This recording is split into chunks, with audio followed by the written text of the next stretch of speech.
વિપત્તિના સમયે તે અમારો હાથ ઝાયલો છે. એટલે જ પ્રભુ તારી આગળ માગણી કરું કે મારા જીવનમાં તું મને વિપત્તિ આપજે, કે વિપત્તિના સમયે અમે તમને યાદ કરીએ. दुख में सुमिरन सब करे, सुख में करे न कोई. जो सुख में सुमिरन करे तो दुख कहां से हो.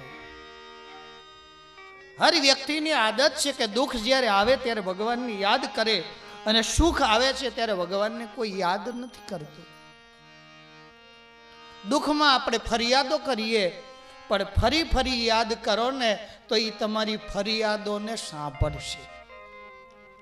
આ તો આપત્તિ આવશે, ચારે બાજુથી ભરડો લેશે, એટલે મંદિરમાં આવશે. દુખિયારો આવે એટલે રોજ 10 વાર મંદિરમાં આટા મારે, અને ભગવાન જ્યારે સુખી કરી દે ને પછી ભગવાનને બાય બાય કહી દે.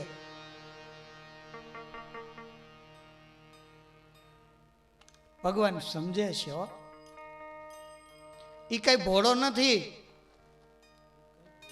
પણ આપત્તિનો સમય આવે ત્યારે જ માત્ર ભગવાનને યાદ કરવા, એમ નહીં. સુખ જ્યારે આપ્યું છે ત્યારે બી ભગવાનને યાદ કરો ને તો જીવનમાં ક્યારે દુઃખ ન આવે. અને ભગવાન કદાચ દુઃખ આપે તો ભગવાનની આગળ ક્યારે પ્રાર્થના ન કરશો કે હે પ્રભુ તું મને આમાંથી મુકાવ, તું મને આમાંથી છોડાવ, એવી ક્યારેય ભગવાનની આગળ પ્રાર્થના ન કરશો. માગણી કરો ભગવાનની આગળ કે હે પ્રભુ અપાય એટલું દુઃખ આપજે, પણ એની સાથે દુઃખ સહન કરવાની શક્તિ બી તું આપશે. દુઃખમાંથી છુટકારો ન માગીએ, દુઃખ માગીએ. આપત્તિ આવશે ને, અને આપત્તિ જેટલી આવે છે ને એટલો ભક્ત છે ને ચડકાટ ભર્યો બને છે. શેરડી ચીચોડામાં તમે જેટલી વાર પીલો ને, એકવાર પીલીને છોતા બહાર કાઢો, બીજી વાર નાખો, ત્રીજી વાર નાખો, જેટલી વધારે વાર શેરડીને ચીચોડામાં નાખો એટલો એની અંદરથી વધારે મીઠો રસ આવે. ચંદનના લાકડાને તમે જેટલું ઘસો એટલી એમાંથી સુગંધી આવે. સુવર્ણના પત્રાને તમે જેટલું ટીપો એટલો એમાંથી ચડકાટ આવે. એમ ભગવાનનો ભક્ત જેટલો કસાય ને એટલો એ ઉજળો થાય. પણ આપણે તો આટલી આપત્તિ આવે ત્યાં તો રોદડા માંડવી રોવા હોય, માડીનો હોય. બાપ બાપ તને દીધું શું એને? એમ ઇતિહાસને યાદ કરીએ. આજે હરિશ્ચંદ્ર રાજાની ઉપર કેટલી આપત્તિના વાદળો આવ્યા. એકવાર કાશી નરેશ શ્રેષ્ઠ રાજા જેના સત્યના આધાર ઉપર કેટલું બધું તપતું. એકવારનો રાજવી, અને એ બનારસની ભર બજારોમાં નીકળો હોય અને હાથ લાંબા કરી કરી એક એક ગરીબ પ્રજાને પણ જેને હાથ જોડવા પડતા હોય, કહેવું પડતું હોય, ખરીદો ખરીદો દુનિયાના લોકો, અમારે અમારું આ જીવન વેચવું છે. પોતાના જીવનને જેને આજે હોડમાં મૂક્યા છે એની કસોટી ભગવાન કરે, અને મારીને તમારી કસોટી નહીં કરે હો કોઈ મુજાતાઈમાં. એટલે દુઃખ આવે તો દુઃખની અંદર ક્યારે ડરી ન જશો, ભગવાનને પ્રાર્થના કરજો. આજે માં કોનતા ભગવાનની આગળ માગણી કરે છે કે પ્રભુ એક એક ડગલે તું મને આપત્તિ આપ. મારું એક બી કદમ એવું ના હોવું જોઈએ કે જેની અંદર મને આપત્તિ ન મળે. બસ આપત્તિ મને મળતી જાય તો એમાં હું સુખીઓ રહીશ. તો મા કુંતાએ માગણી કરી, વિપદા સંતો ન સસ્વત, પગલે પગલે તું મને દુઃખ આપ. હર ક્ષણ હર મિનિટ મારી કંટક ભરેલી મને મળો. ત્યારે ભગવાને મા કુંતાના મોઢે હાથ દીધા છે કે માં હવે તું રાજમાતા બની છો. વર્ષોની આકાંક્ષા પૂર્ણ થઈ તારી. આજ તારા દીકરાઓ હસ્તિનાપુરના રાજા થયા અને તું હવે દુઃખની ભીખ માગે છે. માની વિનંતીઓને ભગવાને માન્ય ગણી. આખિર મા કુંતાને રાજી કર્યા. ફરી ભગવાન રથમાં બેરાય છે. રથમાં બેઠા છે ભગવાન, જવાનું છે દ્વારિકા. પણ ભગવાને પોતાના મનને પાછું વાળ્યું. દ્વારકા નથી જવું એમ. ભક્તો આજ કદાચ 12 વાગે તો વાંધો નહીં કોઈને. ભાઈ આયોજકોને પહેલા આપણે પૂછ્યો, તમારે રસોડાની મોટી જવાબદારી. તો આજે ભગવાન દ્વારકાધીશને જવું છે દ્વારિકા, પણ ભગવાને રથને પાછો વાળ્યો. ધર્મરાજ યુધિષ્ઠિરને કહ્યું કે ધર્મરાજ હવે દ્વારિકા હવે નહીં, પછી જઈશ. ભગવાન પાછા વળ્યા. એટલે ધર્મરાજ યુધિષ્ઠિરના મનમાં એમ થયું કે હું નવો નવો રાજા છું ને, એટલે મારી સરાહના કરવા, મને માર્ગદર્શન આપવા માટે ભગવાન પાછા વળ્યા. મા કુંતાને મનમાં એમ થયું કે મારી આ ગરડી કાયા જોઈ, આ ઉંમરે મને રડતી જોઈ, આ કૃષ્ણ જાતો રડતું મારાથી એને જતો ન દેખાયો, મારી આંખમાં આંસુ જોયા, મેં પ્રાર્થના કરીને એટલે કૃષ્ણનું મન પીગળું અને મારી પ્રાર્થનાથી કૃષ્ણ પાછા વળ્યા. દ્રૌપદીને એમ થયું કે નાના મારા પ્રેમને જોઈને પ્રભુ પાછા વળ્યા. સુભદ્રાને એમ થયું આખીર તો મારો ભાઈ ને, સગી બેન છે સુભદ્રા. એટલે સુભદ્રાને મનમાં એમ વિચાર આવ્યો કે ભાઈએ મારા સમૂહ જોયું અને ભાઈને એમ થયું કે બેન રડે તો અત્યારે નથી જવું, મને રડતી જોઈને પ્રભુ પાછા વળ્યા. અર્જુનને એમ થયું કે આખીર મિત્ર તો મારો ને, એટલે મારી ઉપર અપાર હેત સખા વિના એને હાલે નહીં, એટલે મારા વિના ન ગયું એટલે પાછા વળ્યા. ભીમને એમ થયું કે આપણો મસ્કરીઓ આનંદ્યો સ્વભાવ, એટલે એને હસવા રમવાની ટેવ, એટલે મારા હારું પાછા વળ્યા. હરને એમ થયું કે ભગવાન મારા માટે પાછા વળ્યા, પણ ભગવાન કોઈના માટે પાછા વળ્યા નથી. ભગવાન પાછા વળ્યા છે એક વયોવૃદ્ધ કાયામાં ઢસડાયેલો એક મહાભારતનો 135 વર્ષનો વીર પુરુષ પોતાની અંતિમ અવસ્થાની અંદર જ્યારે જઈ રહ્યો છે, છેલ્લી વિદાયની વેળા છે અને યુદ્ધના મેદાનમાં બાણ સૈયા ઉપર સૂતેલા દાદા ભીષ્મે ભગવાનને આર્તનાદથી પ્રાર્થના કરી કે હે પ્રભુ, તે મને એકવાર સમયની અવધિ આપી હતી કે તારો છેલ્લો સુમાર હશે ને ત્યારે તને દર્શન દેવા માટે આવીશ. પ્રભુ ક્યારે આવશો? આજ દાદા ભીષ્મ છાવણીમાં સૂતા છે. યુદ્ધના 9મા દિવસની રાત્રિ દાદાની યાદ આવી છે. રાત્રિના સુમારે 9મા દિવસની રાત્રિ પડે, કૌરવની છાવણીની અંદર સભા ભરાઈ, દુર્યોધન અકળાયો છે. છેલ્લા 9 દિવસથી લગાતાર યુદ્ધના મેદાનમાં રોજ પાંડવની વિજય નોબત વગે અને અકળાયો દુર્યોધન. તાત્કાલિક મિટિંગ, દાદા ભીષ્મ દ્રોણાચાર્ય જેવા મહાયોદ્ધાઓ બેઠા છે અને દુર્યોધને લીધા છે દાદાને બધાને ઉધડા. તમે આવા મારા પક્ષની અંદર મહારથી જેવા યોદ્ધાઓ બેઠા હોય અને આજે રોજ રોજ પાંડવની વિજય નોબત વાગે, કૌરવો પરાસ્તતાને પામે, તો તમે મન દઈને લડતા નથી. દાદા ભીષ્મને કહ્યું છે રહ્યા છો કૌરવના પક્ષમાં, પણ તમારું હિત અને મન એ પાંડવની પ્રતિ છે. અને એકવાર તમારા હાથમાંથી હથિયાર ઉડે તો ધરતીનો કોઈ યોદ્ધો એવો નથી કે તમારો કોઈ સામનો કરી શકે. અને આ યુદ્ધના મેદાનમાં હર દિન પાંડવની વિજય નોબત વાગે. દાદાએ કીધું કે ગાંડા, આ તું ખોટા આક્ષેપ મારી ઉપર ન કરીશ. તો દાદા કેમ પાંડવની વિજય નોબત વાગે? આ યુદ્ધના 7મા દિવસની રાત્રિ. એટલે દાદાએ કહ્યું છે કે ભલે લડું છું તારા પક્ષમાં, પણ સામો પક્ષ એટલો સબળ અને ભગવાન જેવો ભગવાન છે ને, એટલે બાહુબળની તાકાતથી લડું તો છું, પણ છતાંય મારું બાહુબળ કામ નથી કરતું. તો દુર્યોધન કે દાદા ગમે તેમ કરો, કા સેનાપતિ પદ છોડો. ત્યારે દાદા ભીષ્મે કીધું દુર્યોધન, તને તારા મોતનો ડર લાગતો હોય, તને ભીત લાગતી હોય મરી જવાની, તો તારી પત્ની ભાનુમતીને મારે ત્યાં મોકલ, કાલ સવારે આવે, આશીર્વાદ આપીશ, અખંડ સૌભાગ્યવતી ભવ, પછી તો તું મૃત્યુ નહીં પામે ને. વિચાર કરજો, દાદા ભીષ્મના આશીર્વાદ ઉપર દુર્યોધન જેવા અધમને કેટલો ભરોસો. એને કીધું કે દાદા તમે જો ભાનુમતીને આશીર્વાદ આપો તો મને આશીર્વાદ ઉપર પૂર્ણ ભરોસો, તો મારું મોત ન થાય. તો કે આવતીકાલે વહેલી સવારમાં ભાનુમતીને મોકલજે, આશીર્વાદ આપીશ. ભલે. મીટિંગ વિખેરાઈ, દાદા સૂતા છે. સવારના પરમાં તો ભાનુમતી આવવાના છે અને આ બાજુ રાત્રિના 3 વાગ્યા. હમણાં આપણે વાત થઈ કે રામ રાખે તેને કોણ ચાખે. ભગવાન દ્વારકાધીશ સૂતા છે, જાગ્યા. રાત્રિના 3 વાગે જાગી યુદ્ધના મેદાનની અંદર એ લોહીના ખાબોચિયાને ખૂંદતા ખૂંદતા ભગવાન પાંડવની છાવણી પતી. સૂતેલા દ્રૌપદી આગળ આવી ભગવાને જમણા પગનો અંગૂઠો દાબી અને દ્રૌપદીને જગાડ્યા. દ્રૌપદી બેઠા થયા, ઓઢણું એક બાજુ કર્યું. ભાઈ અત્યારે? હા દેવી જાગો. પણ પ્રભુ અત્યારે કેમ? જો દ્રૌપદી અત્યારે સૂતા રહેશો તો તમારા સૌભાગ્યને કાલ સવારે તમે સૂતા દેખશો. દાદો ભાનુમતીને આશીર્વાદ આપવાનો છે, થા બેઠી. પણ દાદા એમાં મારે શું? તો કે એની બદલી તારે લઈ આવવાના. અરે ભગવાન દ્વારકાધીશે આજે નાટક લીધું છે. નાનું એવડું ફાડ્યું પહેર્યું છે, ઉપર બોકાની વાળી છે, હાથમાં ફાનસ લીધી છે, ઉપરનું શરીર છે એ ભગવાને ઉઘાડું રાખ્યું છે. એક ફાડ્યું પહેરેલા ભગવાન માથે બોકાની વાળી અને દ્રૌપદીની હારે ફાનસ લઈને હાલતા થયા. રસ્તામાં ભગવાને દ્રૌપદીને કીધું, જો કોઈ પૂછે હારે કોણ છે તો કહેજે નોકર.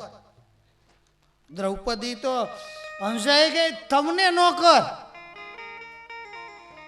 આ દ્રૌપદી કોઈ તને પૂછે પણ પ્રભુ મારી જીભ ના ઉપડે તમને નોકર કહેવાય. પણ કેજી એમાં ભલાઈ છે. એક ભક્તના માટે ભગવાન વેચાવા તૈયાર થાય છે. ભગવાન નોકરની પદવી ઉપર જવા તૈયાર છે. આ દ્રૌપદી ના પાડે છે. ભગવાને કીધું કે નહીં કહેજે. રસ્તામાં ચાલ્યા જાય અને એ વખતે બ્રાહ્મણ અને સ્ત્રી ગમે ત્યારે પણ રાજ્યની અંદર જઈ શકતા, એને કોઈ અટકાવે નહીં. દ્રૌપદી દાદા ભીષ્મની છાવણી સુધી બરાબર ત્યાં પહોંચે. નોકરે બેયને અટકાવ્યા. ક્યાં જવું છે? દ્રૌપદીએ કીધું દાદાએ બોલાવ્યા છે, અંગત કામ છે, ત્યાં જવું છે, આ જાઓ. ઓલા નોકરને રોક્યો. દ્રૌપદીને કીધું કે આ કોણ છે? દ્રૌપદી નથી, બોલાતું નથી. ભગવાન કે બોલી નાખ. એટલે દ્રૌપદીએ કીધું કે મારો નોકર છે. તો કે તમે બહાર ઉભા રહ્યો. દ્રૌપદીને કે તમે અંદર જાઓ. ભગવાને બીજું સ્વરૂપ કુકડાનું લઈને કુકડો બોલાવ્યો. દાદા નાઈ ધોઈને પરવાર્યા જાગ્યા. જ્યાં અહીંયા આવીને બેસે છાવણીમાં, ત્યાં દ્રૌપદી દાદાની આગળ લાંબો ઘૂમટો તાણેલો છે. દ્રૌપદી આગળ આવી પંચાંગ પ્રણામ ભગવાનને કર્યા છે. પંચાંગ પ્રણામ કર્યા એટલે દાદાએ પોતાનો વરદ હસ્ત દ્રૌપદીના મસ્તક ઉપર ધરી અખંડ શો ભાગ્યવતી ભવ આશીર્વાદ ભગવાનને આપ્યા. એટલે દ્રૌપદીએ ઘૂમટો ઊંચો કરીને કીધું કે દાદા 5 માંથી એક ઓછો ન થાય, ધ્યાન રાખજો. એ તું ક્યાંથી આવી? કેમ દાદા હું તમારી પુત્ર વધુ નથી? બેટી તુંય મારી પુત્ર વધુ છો. તો તમે ભાનુમતીને આશીર્વાદ આપી અને આ ધરતીને તમે ન પાંડવી કરવા માગો છો, તો આ તમારા પાંડવોને મારી નાખવા છે? હશે બેટી, મારો આશીર્વાદ જ્યાં જવાનો હતો ત્યાં જ ગયો છે. પણ આ રાત્રિમાં તું એકલી આવી છો? ના પ્રભુ. તો હારે કોણ છે? મારો નોકર. નોકરને હારે લઈને આવી છો? કે આ નોકર છે હારે. હાલ મારે તારા નોકરને જોવો છે. પણ દાદા નોકરમાં હું બૈડું છે તમારે જોવો છે? ના અમારે જોવો છે. દાદાને ખબર છે કે કાળિયા ઠાકર સિવાય કોઈ ના હોય. હાલ મારે તારા નોકરને જોવો છે. પણ દાદા નોકરને જોઈને હું કાઢું? ના મારે જોવો. હાલ. દ્રૌપદી આવ્યા બહાર. પેલા ફાનસ લઈને ભગવાન ઊભા છે. નાનું એવું ફાડ્યું પહેરેલું છે, માથે બોકાની વાળી છે. દાદા નજીક આવ્યા એટલે દ્રૌપદીએ કીધું કે દાદા આ મારો નોકર. હા દ્રૌપદી આને તો ક્યાંક જોયો હોય એવું લાગે છે. ઓલા મસાલ વાળાને કે અલ્યા ભાઈ ઓરો આવશે. મસાલ વાળા ભાઈ ઓરા આવ્યા. આ મોઢે રાખો છે? હા તમને જોયા એવું લાગે. એક કામ કરો, આ ફાડ્યું આમ અધર કરો છે. અને જ્યાં પરમાત્માએ ફાડ્યું અધર કર્યું કાળિયા ઠાકર. અને દાદા ભીષ્મે ભગવાન દ્વારકાધીશને કહ્યું દ્વારકાના અધિપતિ એક પાંડવના હિતના વાસ્તે, એક દ્રૌપદીના હિતના વાસ્તે, એના શીલ અને ચારિત્રને બચાવવા માટે તમે આ નોકરના સ્વરૂપે પધાર્યા. જો પ્રભુ આજ પાંડવનું હિત કરવા માટે જેવી રીતે અર્ધરાત્રિએ અહીંયા પધાર્યા છો, એવી જ રીતે જ્યારે મારો છેલ્લો શ્વાસ આવે ત્યારે મારું હિત કરવા માટે મારી આખી આંખ મીચાય ત્યારે આવી જ રીતે મને દર્શન દેવા માટે પધારજો. અને ત્યારે ભગવાને કહ્યું કે દાદા જાઓ, વચનબદ્ધ છું, તમારો આખીર સમય આવશે ત્યારે તમને દર્શન દેવા માટે હું અવશ્ય પધારીશ. અને આજ એ ભગવાન દ્વારકાધીશને દાદા ભીષ્મા બાણસૈયામાં સૂતા સૂતા યાદ કરે કે હે પ્રભુ, બાણસૈયાની પથારીમાં સૂતો છું, વચન આપ્યું છે કે આખીર સમય આવીશ, બોલો ક્યારે આવશો? અને ભગવાને દાદા ભીષ્મની આર્ત ભરેલી પ્રાર્થનાને સાંભળી અને ભગવાન યુદ્ધના મેદાનમાંથી પરત પાછા ધર્મરાજ યુધિષ્ઠિર આગળ આવે છે. અને ધર્મરાજ યુધિષ્ઠિરને નિમિત્ત બનાવી પરમાત્મા દ્વારકાધીશ દાદા ભીષ્મની આગળ પધારશે. હવે અહીંયાથી ભગવાનને યુદ્ધની ભૂમિમાં જાવ, દાદાની આગળ જતા થોડીક વાર તો લાગે ને. હવે ભગવાન નીકળે છે. ધર્મરાજ યુધિષ્ઠિર 5 પાંડવોને લઈ દાદા ભીષ્મની આગળ જવા માટે આ બાજુ ભારત વર્ષના શ્રેષ્ઠ ઋષિમુનિઓ, એક ભારતનો મહાપુરુષ છેલ્લી વિદાય લેવા માટે જઈ રહ્યો છે. એટલે ભારત વર્ષના શ્રેષ્ઠ ઋષિઓ આ દાદાની અંતિમ ઝલકને જોવા માટે યુદ્ધના મેદાન તરફ ગતિ કરે. અને આ બધાય બરાબર બપોરે 2:30 વાગે દાદા ભીષ્મની આગળ પહોંચશે. સહજાનંદ સ્વામી મહારાજ, જય રામચંદ્ર ભગવાન, જય બાલકૃષ્ણલાલ. રામકથાકાર એવા રામાયણના બહુ મોટા કથાકાર પ્રવક્તા દિનેશ બાપુ ગોંડલિયા આપણી વચ્ચે જ્યારે પધાર્યા છે. કેરાડીના મહંતશ્રી, આપણે એમને અહીંયા 5 મિનિટ માટે આહુત કરીએ કે આપણને એમની વાણીનો લાભ આપશે. તો આવે દિનેશ બાપુ ગોંડલિયા, 5 મિનિટ માટે આપણે એમની વાણીનો લાભ લઈશું. ત્યારબાદ આપણા આયોજન પ્રમાણે આપણે આગળ વધીશું. દરેક શ્રી હનુમાનજી મહારાજ. આ શ્રીમદ ભાગવત કથામાં ઉપસ્થિત સમસ્ત શ્રોતા ભાઈ બહેનો, સંતો, પૂજ્ય સ્વામીજી, સુંદર કથાનું શ્રવણ હું અને તમે સાથે કરી રહ્યા છીએ. અદ્ભુત પ્રસંગ મહાભારતનો બાપજીએ કહ્યો. જે દ્રૌપદી અગ્નિશેરી ગણાય છે, જેમ બાપજીએ કહ્યું એમ જાનકી ધરતીમાંથી એક સંતોના રુધિરમાંથી પ્રગટ થયા છે. એવી જ રીતે મા દ્રૌપદી ધરતીની અગ્નિશેની પુત્રી છે. અદ્ભુત પ્રસંગ કયો. મહાભારતના મૂળ મહાભારતમાં એક પ્રસંગ છે. એ દોરને બાપજીએ જે આપ્યો એ દોર ચલાવો, જેથી વિષયાંતર ન થાય એટલા માટે મહાભારતના મૂળ મહાભારતમાં એક પ્રસંગ છે. દ્રૌપદીનું બીજું નામ ભગવાન શ્રી કૃષ્ણ, જેને તૃષ્ણા કહેતા. તૃષ્ણા એક વખતનો પ્રસંગ છે. 5 પોતાના પુત્રોના મરણ પછી દ્રૌપદી એક વખત ભગવાન કૃષ્ણ પાસે જાય છે. સવારનો સમય છે. પ્રભુ પૂજા કરી પૂજાના વસ્ત્રોમાં બેઠા છે. દ્રૌપદી પ્રવેશ કરે છે. ભગવાન કૃષ્ણને પ્રણામ કરી એક કમોસમની કેરી લઈ જાય છે 5 પાંડવોની સાથે.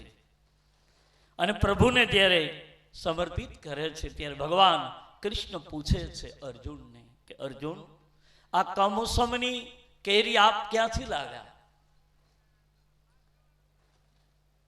અર્જુને કહ્યું, પ્રભુ આવતા રસ્તામાં એક વાડીમાંથી અમે આ કેરી લીધી છે, એક જ હતી.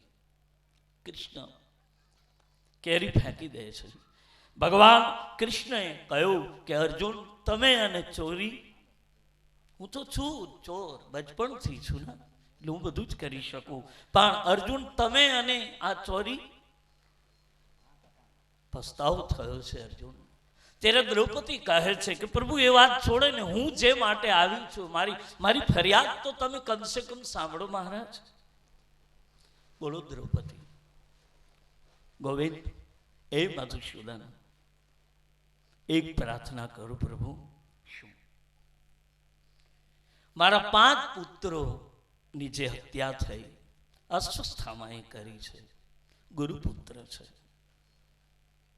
પણ એ 5 પુત્રો જે મારા મરણ થયા છે એ કદાચ, ક્ષમા કરજો પ્રભુ, અવિવેક થાય તો, પણ મને એમ લાગે છે કે 5 પુત્રો જો તમે ધાર્યું હોત તો ન મરત, તમે એને બચાવી શક્યા હોત.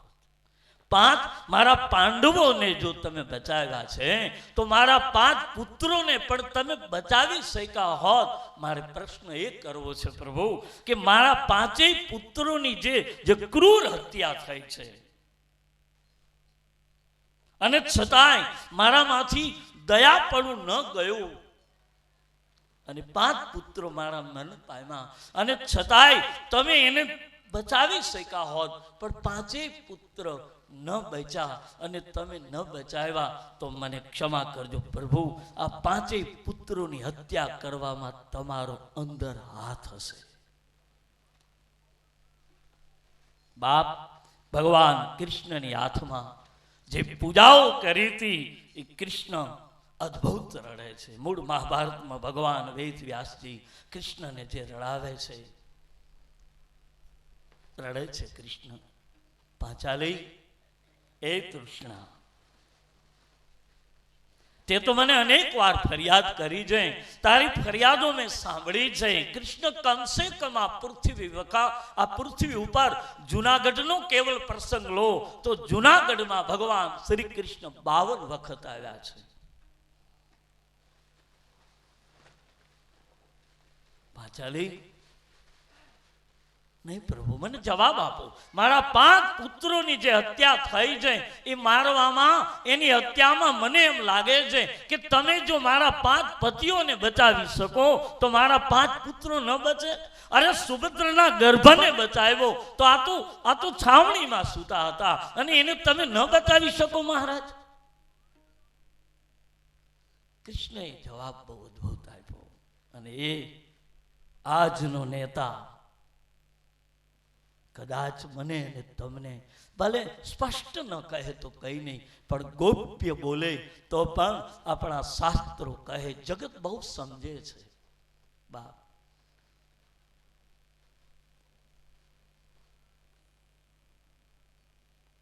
શકુનીના શબ્દો, મહાભારતના જે ગોપ્ય શબ્દો છે એ ધૃતરાષ્ટ્ર નથી સમજતા. એને ખબર છે, બધી ખબર છે, બધું જાણે છે. દાદા ભીષ્મ તો બાર પોતે કહે છે ધૃતરાષ્ટ્રજીને કે મહારાજ, તમે મને જ્યારે મારી સામે ચર્ચા કરો છો ત્યારે મને કેવલ તમે ભીષ્મ કહીને ન પુકારો, મને દેવવ્રત કહો. मैं अपने मुख से नहीं सुनना चाहता हूं कि मुझे आप भीष्म कहो. मेरी प्रतिज्ञा तो कृष्ण के लिए हुई है. અદ્ભુત પ્રસંગ. અને ભગવાન કૃષ્ણ જ્યારે દ્રૌપદીને જવાબ આપે ત્યારે મૂળ મહાભારતના વેદ વ્યાસે એવી કથા કહી કે ભગવાન કૃષ્ણે કહ્યું કે પાંચાલી, તારા 5 પુત્રોની હત્યા ન થઈ હોત તો તું આજ જે 5 પાંડવોને સાથે લઈને આવી છો એ ન આવી શકી હોત.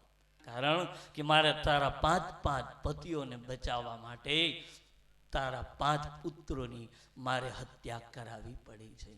કારણ કે અર્જુનને ગીતામાં ભગવાને કહ્યું છે, અર્જુન, જ્યારે માણસનું પતન કરવું હોય છે, થતું હોય છે, ત્યારે હું કંઈ કરતો નથી, કેવલ એની બુદ્ધિની ચાવી બદલી નાખું છું.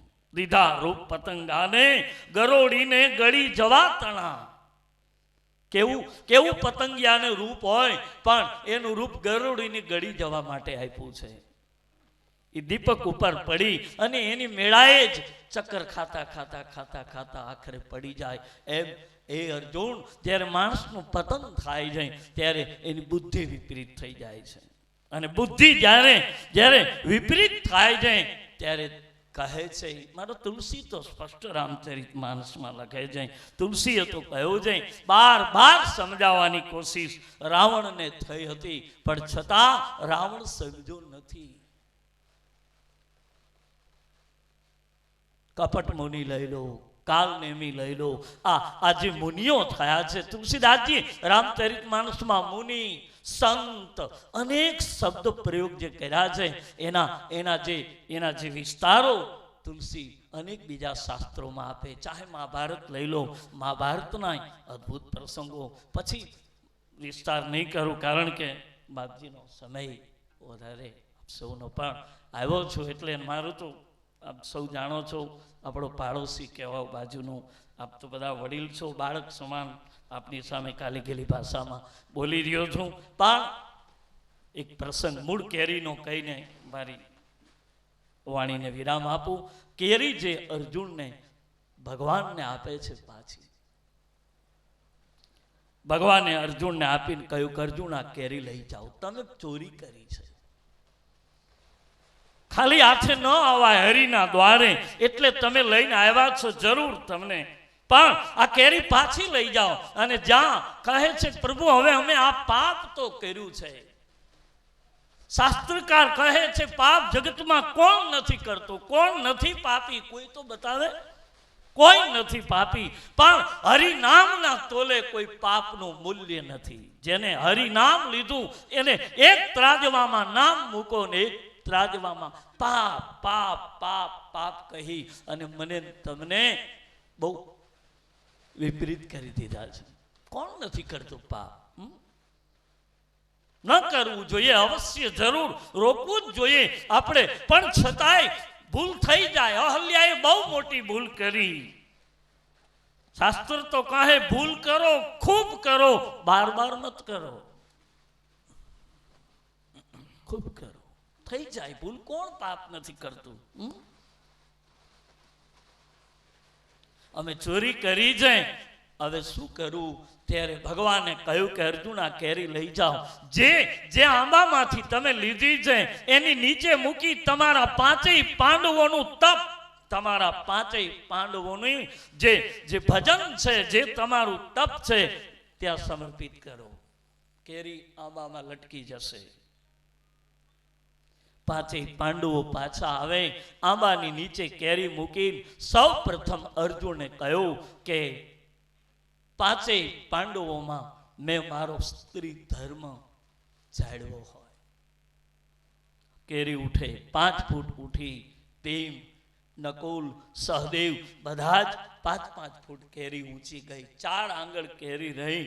પછી દ્રૌપદીને કહે કે હવે તમે તમારું અર્પણ કરો. ત્યારે દ્રૌપદી કહ્યું કે 5 પતિમાં મેં ક્યારેય જો ભેદ ન રાખ્યો હોય તો આ કેરી લટકી જાય.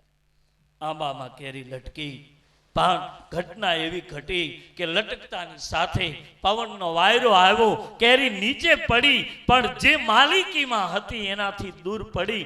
અર્જુન એ કેરી લઈ પાછો આવે, ભગવાન કૃષ્ણને આપીને કહ્યું મહારાજ આ તો અવાવરૂમાં પડી હતી, આ કોઈના હકમાં નહોતી, મેદાનમાં પડી હતી, હવે લઈ લો. અમે તો એ પ્રયોગ કરી લીધો. પણ દ્રૌપદી એક વાત, દ્રૌપદી બહુ હોશિયાર છે. સ્ત્રીમાં આપણે કહી કે એની પાણીમાં બુદ્ધિ છે. આપણે ત્યાં ગામડાના લોકો આપણે બોલીને કે સ્ત્રીની બુદ્ધિ કેટલી, પાણી જેટલી નહીં. એનો અર્થ એ થયો કે એને બુદ્ધિથી પેની જેટલી છે, ને આપણે આમાં જ છે. એને બુદ્ધિથી પાણી સુધી છે. દ્રૌપદી વાતને પકડી કે કેરી પડી ગઈ એનું કારણ કૃષ્ણને, વાર કૃષ્ણને પ્રશ્નો કર્યા. દ્રૌપદી 2 પ્રસંગ જોયા છે અને બે એવી સભાઓ જોઈ છે. એક પાંચાલ દેશમાં દ્રુપદ નગરમાં દેદી લગ્ન વખતે મચ્છેદન થયો ત્યારે તરણેતરમાં, અને બીજી સભા જોઈ હતી હસ્તિનાપુરમાં. અને બંનેની વચ્ચે કર્ણ હતો. અહીંયા હતો, અહીંયા હતો. અહીંયા કર્ણ ઉભો થયો એટલે દ્રૌપદી કહ્યું તો કે દાસીનો દીકરો છે, સુતપુત્ર છે, એ કદાચ મચ્છેદન કરશે તો પણ હું એને પરણીશ નહીં. એ જ સમય પાછો અહીંયા આવ્યો હસ્તિનાપુરમાં. જ્યારે ચીર ખેંચાયા, કનૈયા રખી લે તું મોરી લાજ, મારી લાજ રાખ. એ વખતે કર્ણ બેઠો હતો અને કર્ણ સહેજ સહજ, કારણ કે કર્ણ આમ વિચાર કરે છે. કર્ણને એમ થયું કે બીજું કઈ નહીં, આ દ્રૌપદી આ બધાની સામે જુએ છે. કેવા બેઠા હતા 5 જણા, પણ આમ માથા કરીને બેઠા હતા. બધાની સામે જોતા જોતા દ્રૌપદીને એમ થયું કર્ણને કે મારી સામે એકવાર જોવે તો આ સભાનો દાંત વાળી દઉં, કોઈને આમાંથી જીવતા ન જવા દઉં. અને જ્યાં દ્રૌપદી એની સામે જોવા ગઈ અને તુરત જ દ્રૌપદીને થયું કહો આ તો મત્સ્યવેદન સમયે બેઠો હતો એ કર્ણ છે. એ વખતે પ્રસંગ વેદ વ્યાસે લખ્યું છે. પછી વિકર્ણ ઉભો થાય છે, 99મો ભાઈ છે કૌરવોનો, એ ઊભો થાય છે અને એ નીકળે છે. ત્યારે કર્ણને જે કટુ વચન કર્ણ બોલ્યો હતો કે 5 પતિની સ્ત્રી થઈ, મારા જેવો એક તે સ્વીકાર્યો હોત તો તારી આ સ્થિતિ ન થાત. ત્યારે કર્ણ અને વિકર્ણ કહે છે કે આ તું બોલે છે તારા માટે યોગ્ય. હવે જો કર્ણ કે આ સભામાં કોણ એની લાજ લૂંટે છે. ઊભો થાય છે વિકર્ણ. પછી કર્ણનું વસ્ત્ર પડી જાય છે, એના ઉપર પગ મૂકીને વિકર્ણ સભા ત્યાગ કરે છે. અદ્ભુત પ્રસંગ છે. ભાગવત તો તમામ શાસ્ત્રોનો સાર છે. અને મહાભારત જેમ બાપજીએ કહ્યું, મહાભારત તો સમજવા જેવું. જે મહાભારતમાં નથી એવું એ બીજા શાસ્ત્રમાં ક્યાંય નથી. મહાભારતમાં છે એવું બીજા કોઈ શાસ્ત્રમાં નથી. તો બાપ મારી વાણીને વિરામ આપું. આપે મને સાંભળવાનો અવસર આપ્યો, બોલવાનો. ધન્યવાદ. જય સ્વામિનારાયણ. દરેક નિર્ભય થવા તમે નિર્ભય થવા,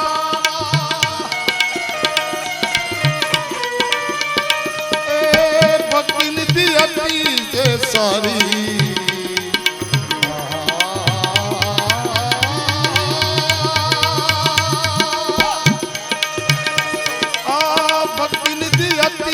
तो सारी साथी भक्ति सदा सुखकारी, अरे साथी भक्ति सदा सुखकारी. ए संतो जुओ भाई,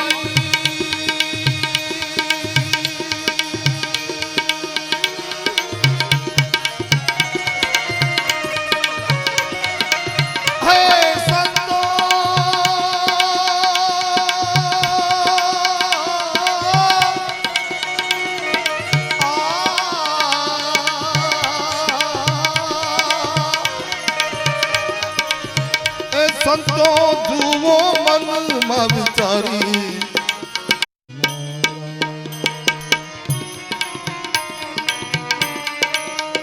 સ્વામી નારાયણ નારાયણ નારાયણ,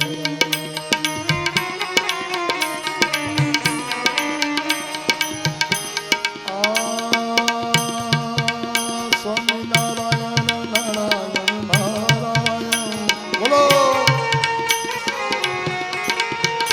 સ્વામી નારાયણ નારાયણ નારાયણ.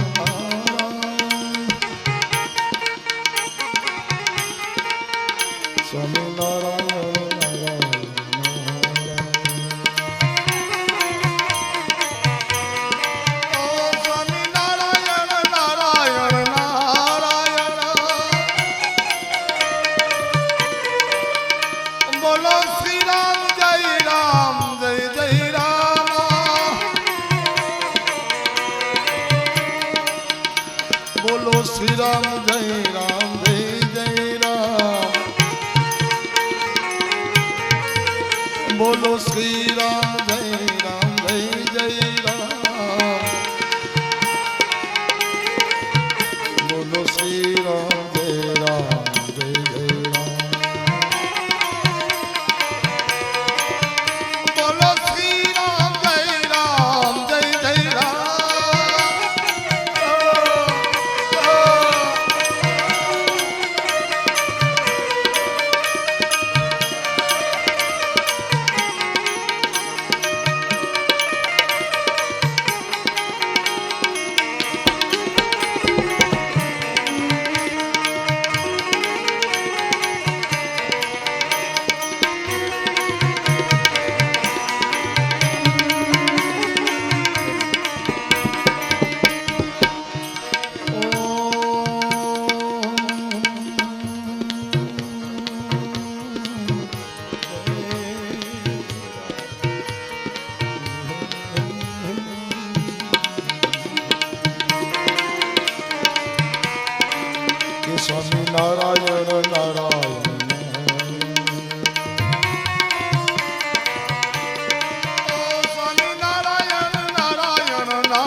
આખી હસ્તિનાપુરની અંદર ખુશાલી. મહારાજ ધર્મરાજ યુધિષ્ઠિરે આખી હસ્તિનાપુરને ગયડા મોઢા કરાવ્યા છે. એક દીકરાનો જન્મ થયો છે. હવે દીકરાનો જન્મ થતાની સાથે જ આનંદ સવાયો છે. ત્યારબાદ હસ્તિનાપુરની અંદર રહેલા તમામ પંડિતો, બ્રાહ્મણો, વિદ્વાનોને બોલાવી જે દીકરો જન્મો છે, દીકરા જન્મેલા દીકરાના જન્માક્ષર જોવડાવવા છે, એનું જ્યોતિષ જોવડાવવું છે, એનું નામકરણ કરવું છે. એટલે શ્રેષ્ઠ જે વિદ્વાન છે, બ્રાહ્મણો છે, એ હસ્તિનાપુરના રાજ્યની અંદર આવી અને જન્મેલા બાળકના જન્માક્ષરને જોવે, નામકરણ કરે. નામકરણ કરતા કરતા પરીક્ષિત નામ એટલા માટે પડ્યું છે કે જન્મ થતાની સાથે ચારેય દિશાઓની અંદર જોયું છે અને એનું નામ પડ્યું છે પરીક્ષિત. તો આ પરીક્ષિત મહારાજ એટલે ભાગવતજીના આદિ શ્રોતા છે. હવે જ્યોતિષો, વિદ્વાનો, પંડિતો, બ્રાહ્મણો આ પરીક્ષિત મહારાજનું જોશ જોવા માટે બેઠા છે. જ્યોતિષો જોતા જોતા એમ કહે કે આ તમારા ત્યાં દીકરો જન્મો છે, મહાન થશે, સારો રાજા થશે, એની કીર્તિ થશે. પણ એક ગ્રહ જરા વક્રો છે કે જેનો ગ્રહ એમ બતાવે છે કે એને સંતોનો શ્રાપ થશે. આ જ્યારે ધર્મરાજે સાંભળ્યું છે ત્યારે ધર્મરાજને એમ થયું અમારા કુળની અંદર સંતોનો દ્રોહી અને સંતોનો શ્રાપ અમારા કુળમાં પણ હશે, આગે જશું એમ જોતા જશું. આવી રીતે પરીક્ષિત મહારાજનું નામકરણ થયું. પરીક્ષિત મહારાજના જોશને જોવડાવ્યા. એમ કરતા કરતા ઘણો સમય વ્યતીત થયો છે. આ બાજુ હસ્તિનાપુરની અંદર ધર્મરાજ યુધિષ્ઠિરે એક દિવસ કહ્યું છે કે હે અર્જુન, ભગવાન દ્વારકાધીશ દ્વારકાની અંદર ગયા, એને ઘણો સમય થયો. જા તું દ્વારકાની અંદર જો, ભગવાન કુશળ સમાચાર તો પૂછ. અને અર્જુનજી દ્વારકાની અંદર આવે. અર્જુન દ્વારકાની અંદર આવીને ભગવાનને મળ્યા છે, ભગવાનની સાથે રહ્યા. પણ હવે એ જ સમયે ભગવાનને આ ધરતી ઉપરથી જવાનો સમય થયો છે. ભગવાનને સ્વયં આ ધરતી ઉપરથી અલવિદા લઈ અને જવું છે. ભગવાનને અલવિદા લઈને જવું છે એટલે ભગવાને સારે યાદવ કુળને પ્રભાસ ક્ષેત્રની અંદર મોકલા છે. સમુદ્રના કિનારે અંદરો અંદર યુદ્ધો થયા અને ભગવાન પ્રાચીના પીપળે આવીને બેઠા છે. અને જરા નામના રાક્ષસે ભગવાનના શ્રી ચરણોની અંદર બાણ લગાવ્યું અને ભગવાન હરિઓમ તત્સત કરી અને પોતાના શરીરનો અવધિ લઈ પોતાના સ્વધામની અંદર પધાર્યા છે. હવે ભગવાન ગયા છે એટલે અર્જુનજી નિશ્ચેત બન્યા છે. એને થયું ભગવાન ગયા તો પછી અમે દ્વારકાની અંદર રહી અને શું કરું, ચાલો હું પણ હસ્તિનાપુરની અંદર જાઉં. આ બાજુ ભગવાન ગયા છે એટલે હસ્તિનાપુરની અંદર ધર્મરાજ આદિકને, ભીમ આદિકને અપશુકન થવા લાગ્યા છે. રાજ્યની અંદર ક્યાંય એમને ગમતું નથી, બેચેની લાગે છે. અર્જુન ગયા એને ઘણો સમય થયો, એની પણ ચિંતા કરે છે. ધર્મરાજ યુધિષ્ઠિર કહે છે કે ભીમ અર્જુન ગયો ત્યારથી મારા મનની અંદર વલોપાત છે, મારા મનની અંદર ચિંતા છે, મારા અંગો ફરકવા લાગ્યા છે. મને જ્યાં જોવું તે મને અપશુકન થાય છે. કહો ન કહો અર્જુનની સાથે કોઈ ઘટનાઓ ઘટી છે. અને આ બાજુ અર્જુન દ્વારકામાંથી નીકળે, ભગવાનની પટરાણીઓ અર્જુનની સાથે છે.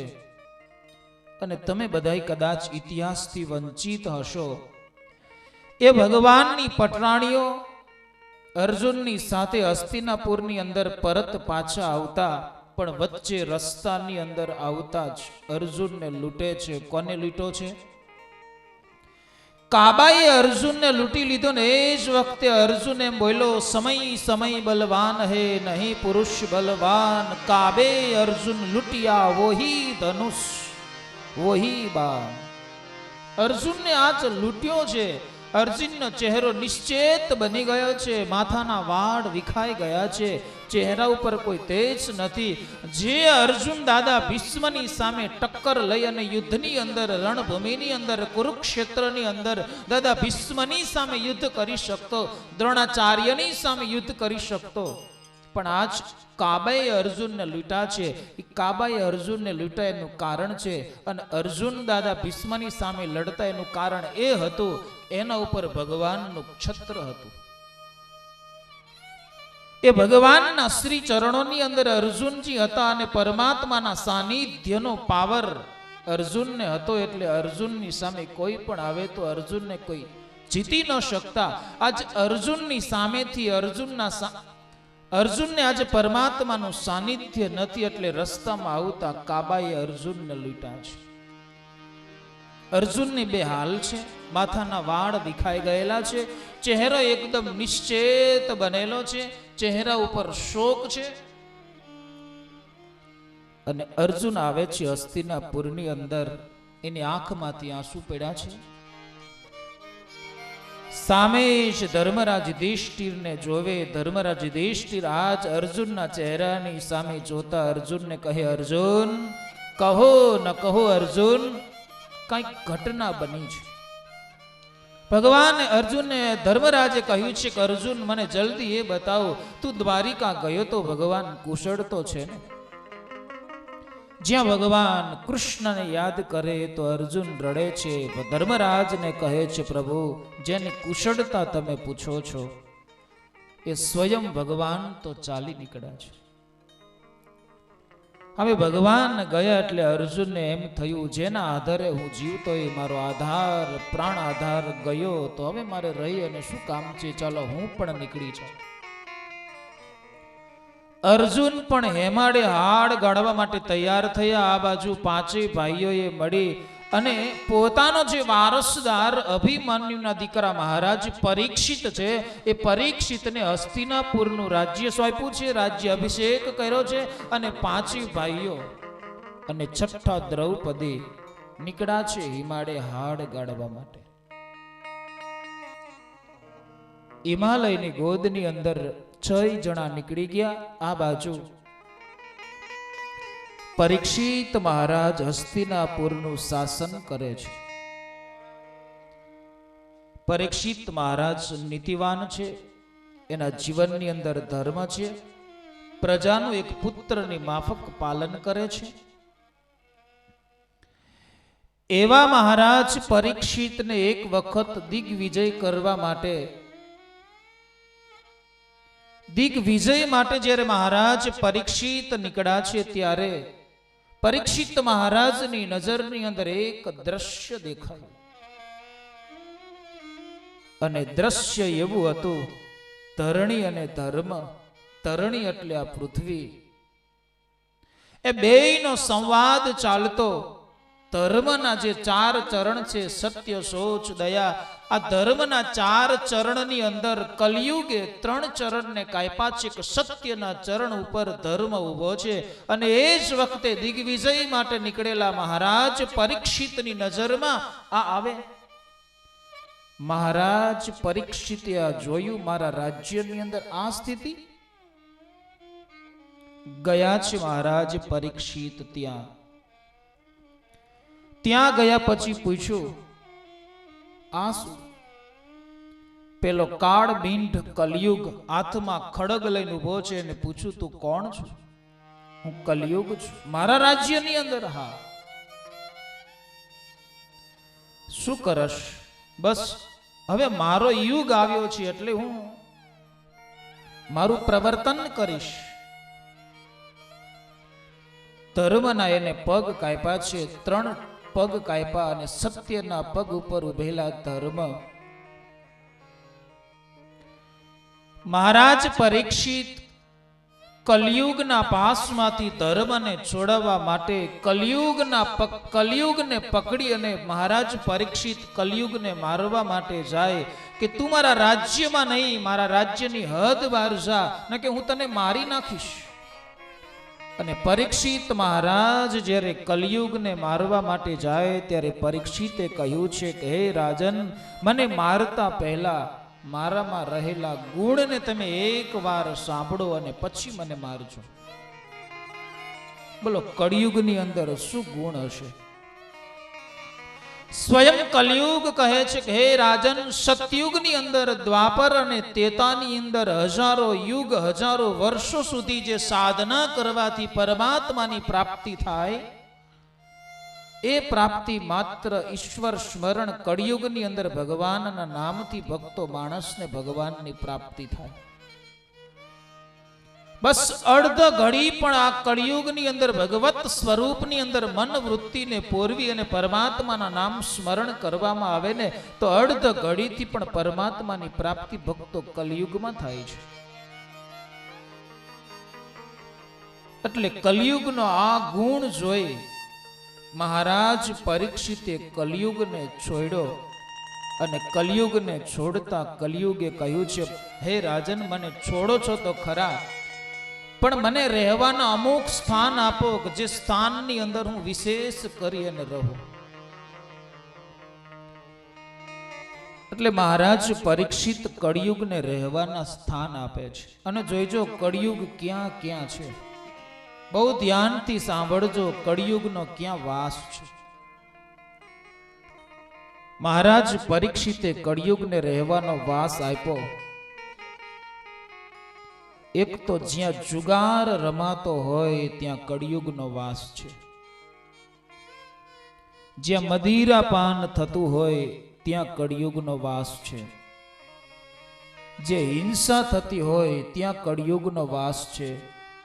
અનીતિના દ્રવ્યની અંદર કળિયુગનો વાસ, સુવર્ણની અંદર કળિયુગનો વાસ.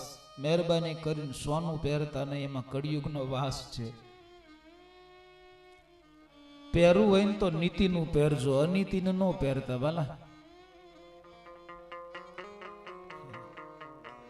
નીતિનું ઉપાર્જન કરેલું સુવર્ણ હશે તો પહેરવાથી તમારામાં કલયુગનો ક્યારેય દોષ નહીં આવે, પણ અનીતિનું ઉપાર્જન કરેલું સુવર્ણ હશે ને આપણે પહેરતા હશું તો એમાંથી ભક્તો અવશ્ય કલયુગનો વાસ હશે. એટલા માટે જ ભગવાન સ્વામિનારાયણ એમ કહ્યું છે, સુવર્ણ છે તો અમને ડીઠું પણ ગમતું નથી. સુવર્ણ અમને ગમતું નથી, ભગવાન સ્વામિનારાયણ કહેતા.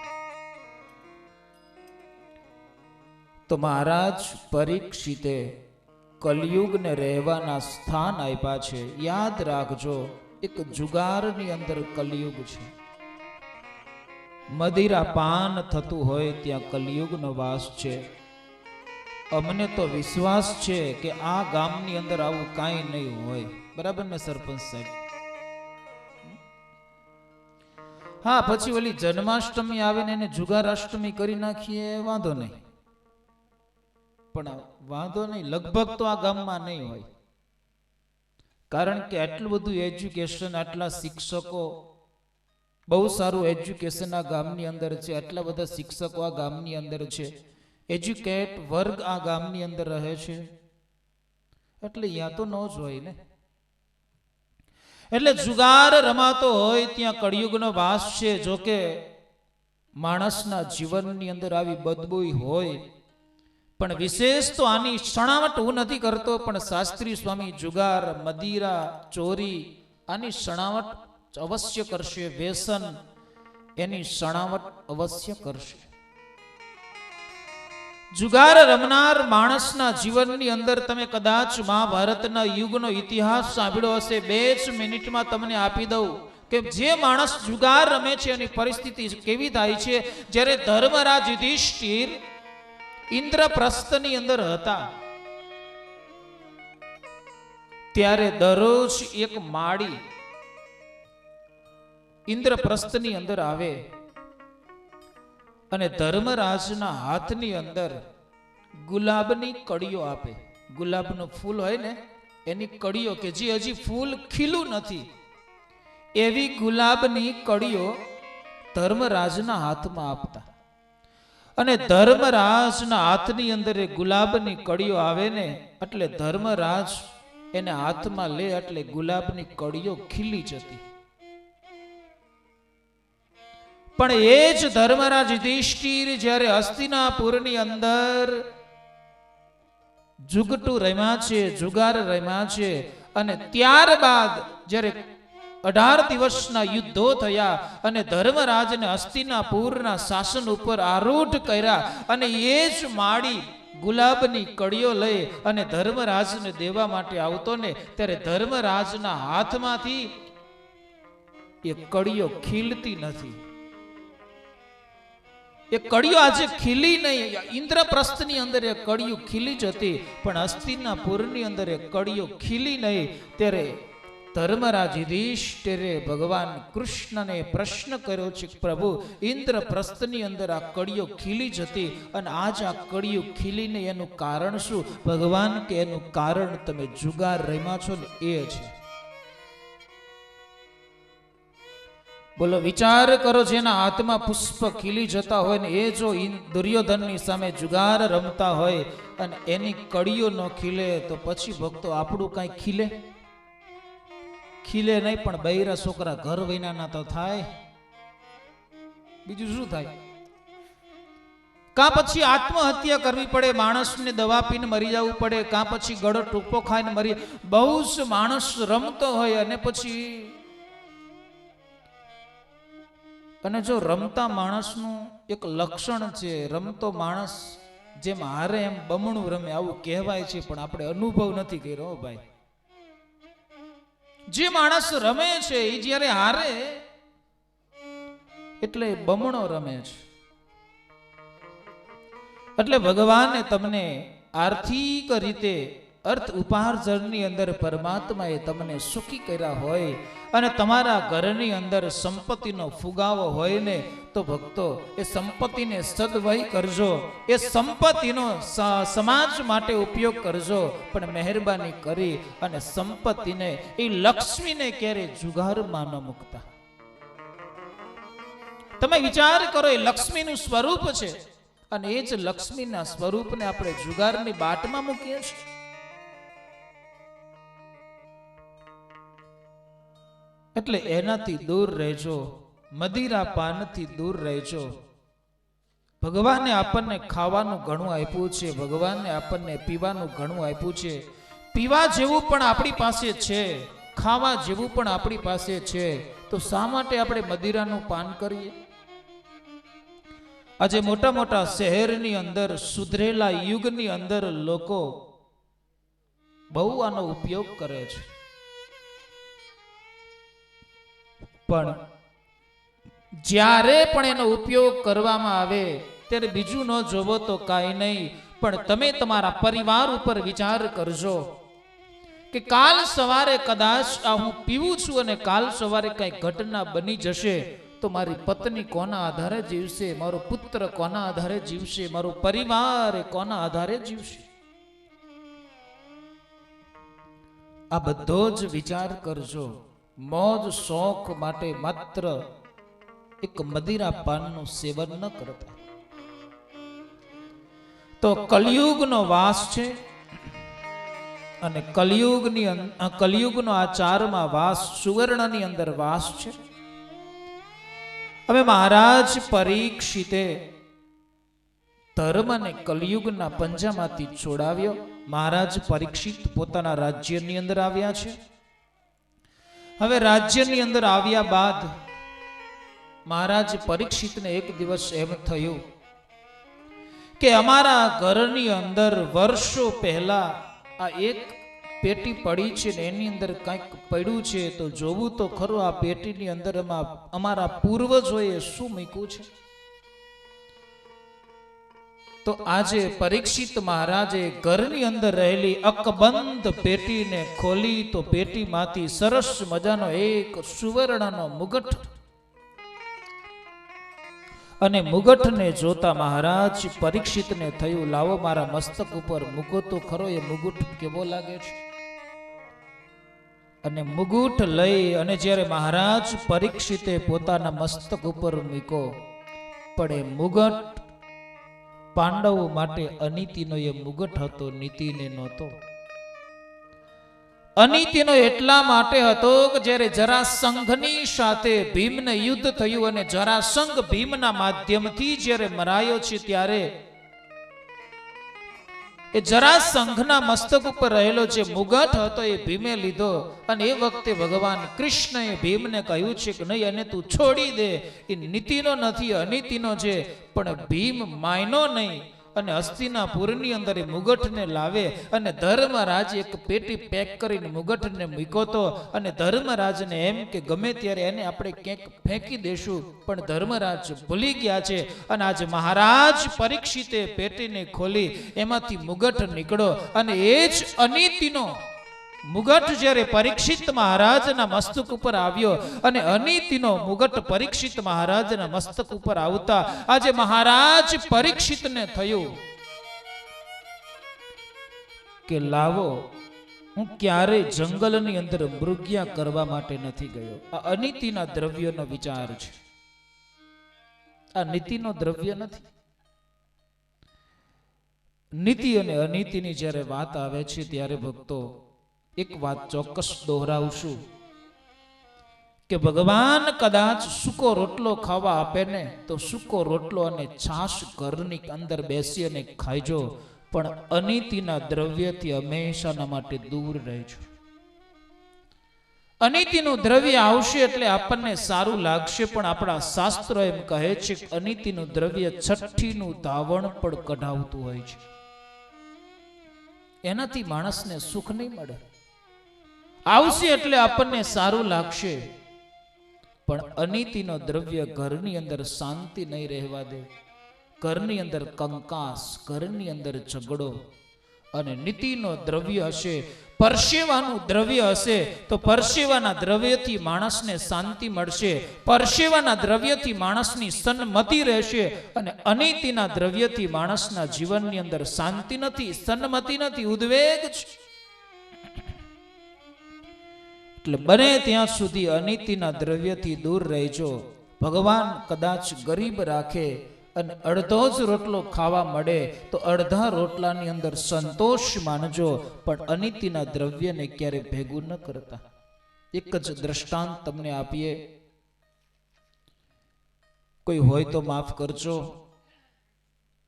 એક પોલીસ જાહેર રસ્તા ઉપર ઊભા હોય, સવારથી સાંજ સુધી એ પોલીસ જાહેર રસ્તા ઉપર ઊભા જે કોઈ આવનારા માણસ પાસેથી પૈસા ઉઘરાવે છે. દરરોજનો નિયમ. એમાં એક દિવસ જાહેરમાં ઉભેલા પોલીસ સવારથી સાંજ સુધી ઊભા છે, પણ એક પણ પૈસો સાંજ પડતા એને મળ્યો નથી. એને મનમાં દુઃખ થયું કે હા, આટલા સમયથી પૈસો ઉઘરાવું પણ આજ મારે દિવસ ખાલી જશે. પણ આ દિવસ ખાલી ન જવો જોઈએ. સાંજ પડી છે, પોતાના ઘર તરફ આવે છે. એમાં એક ગામની અંદર 60 વર્ષની વૃદ્ધ માતા વિધવા છે. એનો એકનો એક દીકરો હતો, અકાળે મૃત્યુ પામ્યો છે. હવે એ વૃદ્ધત્વને લઈને બેઠેલી માં, એકનો એક દીકરો, ગામના દરણાને દરી અને જીવન જીવતી એ માં, અને એમાંય પોતાનું પનોતું સંતાન જ્યારે અકાળે મૃત્યુ પામ્યું, ખોળાની અંદર એ બાળકના શબને લઈ અને આજ એ માં રડે છે. અને એમાં જ બરાબર એ પોલીસને ત્યાંથી નીકળવું. પોલીસની નજર પડી, ગયા છે માની પાસે, કહ્યું કે ડોશીમાં, તમે તમારા દીકરાને કેમ મારી નાખ્યો? આ શબ્દ જ્યારે પોલીસના મોઢામાંથી નીકળ્યા ત્યારે ડોશીમાએ સાહેબની સામે હાથ જોડીને કહ્યું છે, સાહેબ, મેં મારા દીકરાને માર્યો નથી, દીકરો મર્યો છે. ઈશ્વરની કોઈ કફા મરજીથી મારા દીકરાનું અકાળે મૃત્યુ થયું છે. પણ પહેલા સાહેબે કહ્યું, નહીં, આ દીકરાને તે માર્યો છે. સાહેબ સાચું ન માને, ઓલી માં સાહેબના પગમાં કર કરે છે. સાહેબે કહ્યું છે, જો માં, આમાંથી તારે બચવું હોય તો મને 500 રૂપિયા આપી દે, એટલે આમાંથી તું છૂટી જશ, બચી જશ. ત્યારે પેલી વૃદ્ધ માં આંખમાં આંસુ છે, ખોડાની અંદર પોતાના પનોતા દીકરાનું શબ છે, અને 500 રૂપિયાની માગણી કરતા એ ડોશીમાં એમ કહે છે કે સાહેબ ગરીબ છું, અને ગરીબ અને રાંકના ઘરની અંદર 500 રૂપિયા હું ક્યાંથી કાઢું? સાહેબ 500 રૂપિયા નથી. તો પેલા સાહેબે કીધું, ડોશીમાં 500 રૂપિયા ન હોય તો 250 રૂપિયા આપો. સાહેબ 250 રૂપિયા પણ નથી. અરે 200 રૂપિયા આપી દે, 100 રૂપિયા આપી દે. અરે સાહેબ 200 અને 100 રૂપિયા ઘરની અંદર ક્યાંથી હોય? પેલા સાહેબે કીધું, તારા ઘરની અંદર જેટલા પૈસા હોય એટલા આપી દે. અને એ જ ડોશીમાની પાસે જે મૃતપાય થયેલો દીકરો છે, એ દીકરાને કફન ઓઢાડવા માટે માત્ર 45 રૂપિયાના ઘરની અંદર હતા. અને 45 રૂપિયા લઈ અને પેલી ડોશીમાએ પોલીસના હાથમાં આપીને કહ્યું છે કે લો સાહેબ, આ કફનના પૈસા છે, 45 રૂપિયા છે, પણ યાદ રાખજો, કફનના પૈસા કફનમાં ન જાય. સાહેબના મનની અંદર આનંદ થયો, આજનો દિવસ પણ મને મળ્યા, પણ ભલે ઓછા મળ્યા, પણ મળ્યા તો ખરા ને. 45 રૂપિયા લઈ સાહેબ ઘર તરફ આવે છે. ઘર તરફ નજીક જ્યાં આવે તો જે પરિસ્થિતિ પેલા વૃદ્ધ માના ઘરની અંદર હતી, એ જ પરિસ્થિતિ આ સાહેબના ઘરમાં. પોતાની પત્ની, પોતાના દીકરો મૃતપાય થયો છે, એનું શરીર લઈ, મૃતપાય શરીરને લઈ પોતાની પત્ની રડે છે. ગામના માણસો ભેગા થયા છે, દોડતા સાહેબની સામે આવીને સાહેબને કહે છે, સાહેબ તમે ધીરજ રાખજો, તમે ધારણા રાખજો, તમે આજ ધીરજ રાખીને ઊભા રહેજો. તમારી પત્નીએ તો ધીરજ ગુમાવી છે. પહેલા સાહેબે કહ્યું, શું થયું છે? સાહેબ તમારો દીકરો હતો એ અકાળે મૃત્યુ પામ્યો છે. અને એ જ વખતે સાહેબથી પણ ધ્રુસકું મુકાઈ ગયું. સાહેબ પણ રડી ગયા. ઘરની અંદર આવ્યા છે, પોતાનો દીકરાનું શબ પડ્યું છે. ગામના લોકોએ કહ્યું છે કે સાહેબ જે થવાનું હતું તે થઈ ગયું, હવે આનો વિધિ માટે આગળ વધો, બોલો શું જોઈએ છે, અમે તમને શું લાવી દઈએ? ત્યારે એ સાહેબે કહ્યું છે, બસ હવે આને શું જોઈએ, માત્ર કફન જોઈએ, અને કફન લાવી આપો. અને કફન ખરીદવા માટે સાહેબે પોતાના ખિસ્સાની અંદર જ્યારે હાથ નાખ્યો, તો જે હાથ નાખતા માજીના શબ્દો યાદ આવે, અને ખીચામાંથી 45 રૂપિયા નીકળ્યા. અને 45 રૂપિયાને જોતા એ સાહેબને પેલા વૃદ્ધ માના શબ્દો યાદ આવ્યા. અને વૃદ્ધ માએ કહેલું, સાહેબ કફનના પૈસા કફનમાં ન જાય, યાદ રાખજો. અને આજ એ કફનના પૈસા કફનમાં ગયા. આ છે અનીતિનું ઉપાર્જન કરેલું દ્રવ્ય. એટલે અનીતિના દ્રવ્યથી દૂર રહેજો, નીતિથી કમાજો.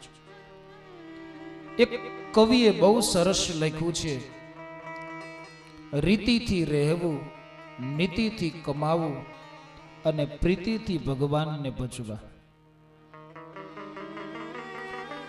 આપણે રીતિથી રહેવું અને નીતિથી કમાવું અને પ્રીતિથી ભગવાનને ભજવા. પણ આજ માણસ રહેવાની રીતને ભૂલી ગયો, માણસ ઉપાર્જન માટે નીતિને ભૂલી ગયો, અને ભગવાન ભજવા માટે માણસ પ્રીતિને ભૂલી ગયો છે. તો આજ મહારાજ પરીક્ષિતના મસ્તક ઉપર જ્યારે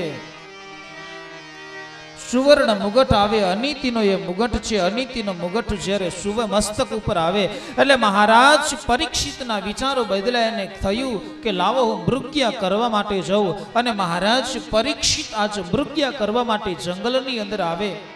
હાથમાં ધનુષ્ય બાણ છે, ઘોડા ઉપર બેઠા છે, મૃગ્યા કરવા માટે જંગલની અંદર આવે. મૃગની પાછળ પોતાના ઘોડાને દોડાવે. પણ આજ એક પણ મૃગ એના હાથમાં નથી આવતું. એમ કરતા કરતા દૂર જંગલની અંદર મહારાજ પરીક્ષિત ગયા અને એ મહારાજ પરીક્ષિતને બહુ જ તૃષા લાગી. આજુબાજુમાં જોયું કે પાણી મળી જાય. પાણીની શોધ કરતા મહારાજ પરીક્ષિત એક સંતની કુટિયા નજરમાં આવી. એને થયું કે લાવો એ સંતની સમીપમાં જવું અને પાણીની યાચના કરું. પરીક્ષિત મહારાજ એ સંતની સમીપમાં આવે તો એ સંત એ ઋષિ ધ્યાન મગ્ન બેઠા છે અને મહારાજ પરીક્ષિતનું આગમન થયું. મહારાજ પરીક્ષિતનું આગમન થતા આજ મહારાજ પરીક્ષિતને એમ થયું, હું હસ્તિનાપુરનો રાજા છું અને હસ્તિનાપુરનો રાજાનું એક સન્માન થવું જોઈએ અને એની જગ્યાએ મને કોઈ આદર નહીં, કોઈ આવકાર નહીં. મહારાજ પરીક્ષિતને એમ થયું, આ સંતે આ ઋષિએ મારું અપમાન કર્યું છે. એક આદરના ભાવથી સંતની સામે જાય, ઋષિની સામે જાય, પણ યાદ રાખજો, સંતની પાસે માનની ક્યારે અપેક્ષા ન રાખો, સન્માનની ક્યારે અપેક્ષા ન રાખો. સંતની પાસે અપેક્ષા રાખતા હોય તો માત્ર એના આશીર્વાદની અપેક્ષા રાખો, આદરની નહીં, માનની નહીં, પણ એના આશીર્વાદની અપેક્ષા રાખો. પણ આજ મહારાજ પરીક્ષિતને એક માનની ભૂખ લાગી, આદરની ભૂખ લાગી કે મને માન મળવું જોઈએ. તો આજ એ ઋષિ તો ધ્યાનમાં હતા, કોઈ માન સન્માન મળ્યું નહીં અને માન સન્માન ન મળતા મહારાજ પરીક્ષિતને એમ થયું છે કે આને મારું અપમાન કર્યું છે અને મારે અપમાનનો બદલો લેવો જોઈએ. અને અપમાનનો બદલો લેવા જતા મહારાજ પરીક્ષિતે સમીક ઋષિના આશ્રમની અંદર એક મરેલો સર્પ પડ્યો છે. એ મરેલા સર્પને પોતાના ધનુષ્ય ઉપર ઉઠાવે છે અને ધનુષ્ય ઉપર ઉઠાવી સમીક ઋષિના ગળાની અંદર એ સર્પને નાખે. અને મહારાજ પરીક્ષિત ત્યાંથી નીકળી ગયા. આ બાજુ સમીકના દીકરા શૃંગી સરોવરની અંદર સ્નાન કરે છે અને એને સમાચાર મળ્યા છે કે હે શૃંગી, તું તારા મિત્રોની સાથે સરોવરની અંદર સ્નાન કરસ, પણ કોઈ રાજા આવી અને તારા પિતાના ગળાની અંદર મરેલો શ્રાપ નાખ્યો છે અને એ તપોધની બાળક છે, તપોધની બાપનો એ બેટો છે.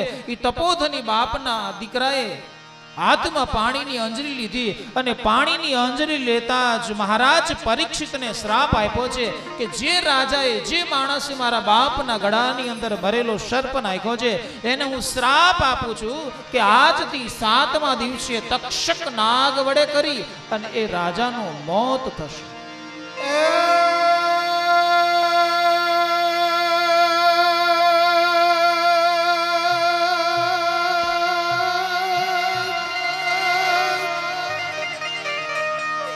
परीक्षित राजा ने जा रे अतो अज्ञान उपजूने ऋषिना गळाમાં કૃષ્ણ એ મનોહર જાના.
સાત દિવસે તને સર્પદંશ લાગશે ઋષિના મેળા છે એવા શ્રાપ એ મન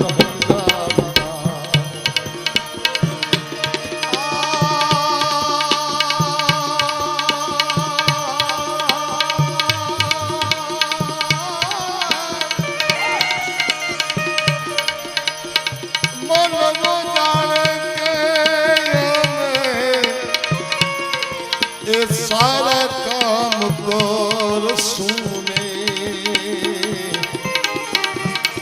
उल्टा न पैरो रे सत्ता मन सुर करिए रे ना दलड़ा मत पिए लता मन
મહારાજ પરીક્ષિતને શૃંગીનો શ્રાપ થયો.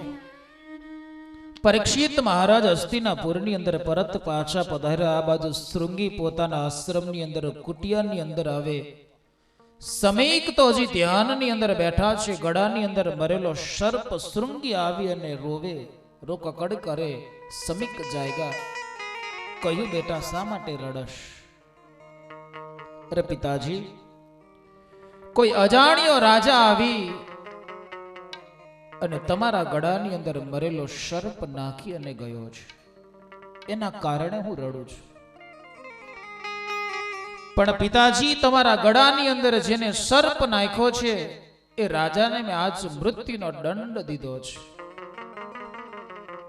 ત્યારે સમીક કહે છે, બેટા એને તો મારા ગળાની અંદર મરેલો નાખ્યો, પણ તે એના ગળાની અંદર જીવતો નાખ્યો છે.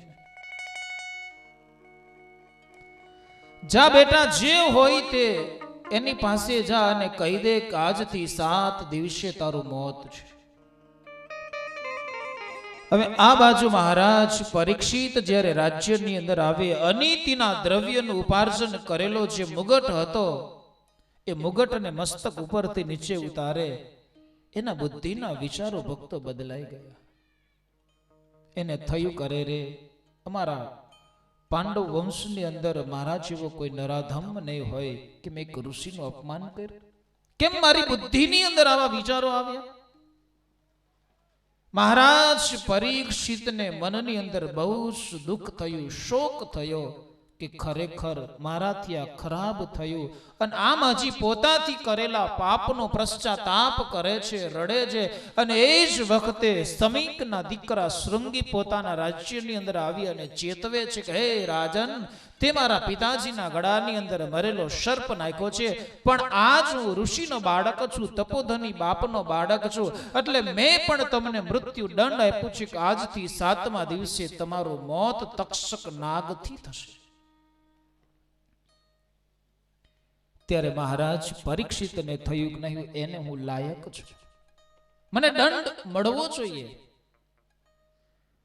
અને હવે મહારાજ પરીક્ષિતને થયું, જો 7 દિવસે મારું મોત હોય તો પછી આ રાજ્યની અંદર મારે કેમ રહેવું જોઈએ. પોતાનો દીકરો જે જન્મઈ હતો એ જન્મઈ જઈને હસ્તિનાપુરનું રાજ્ય આપ્યું છે. અને મહારાજ પરીક્ષિત હસ્તિનાપુરનો ત્યાગ કરી ગંગાના કિનારે પધારે છે. અનશન વ્રત લઈ અને બેઠા છે.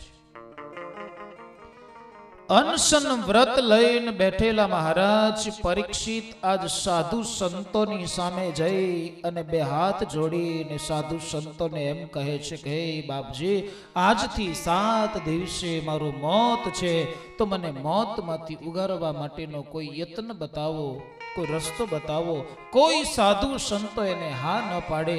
અને એ જ વખતે એક ઝાડ નીચે ધ્યાનમગ્ન બેઠેલા સુખદેવજી એની સામે નારદજી ગયા છે. અને નારદજી સુખદેવજીને સમજાવી અને ગંગાના કિનારે અનશન વ્રત લઈને બેઠેલા મહારાજ પરીક્ષિતની સામે આવે. અને મહારાજ પરીક્ષિતે સુખદેવજી મહારાજને જોયા, પ્રણિપાત કર્યા છે, વંદન કર્યા છે. અને સુખદેવજીને કહ્યું છે કે પ્રભુ, આજથી 7મા દિવસે મારું મોત છે, અને મારા મોતમાંથી મને ઉગારો, મારા મોતમાંથી મને બચાવો.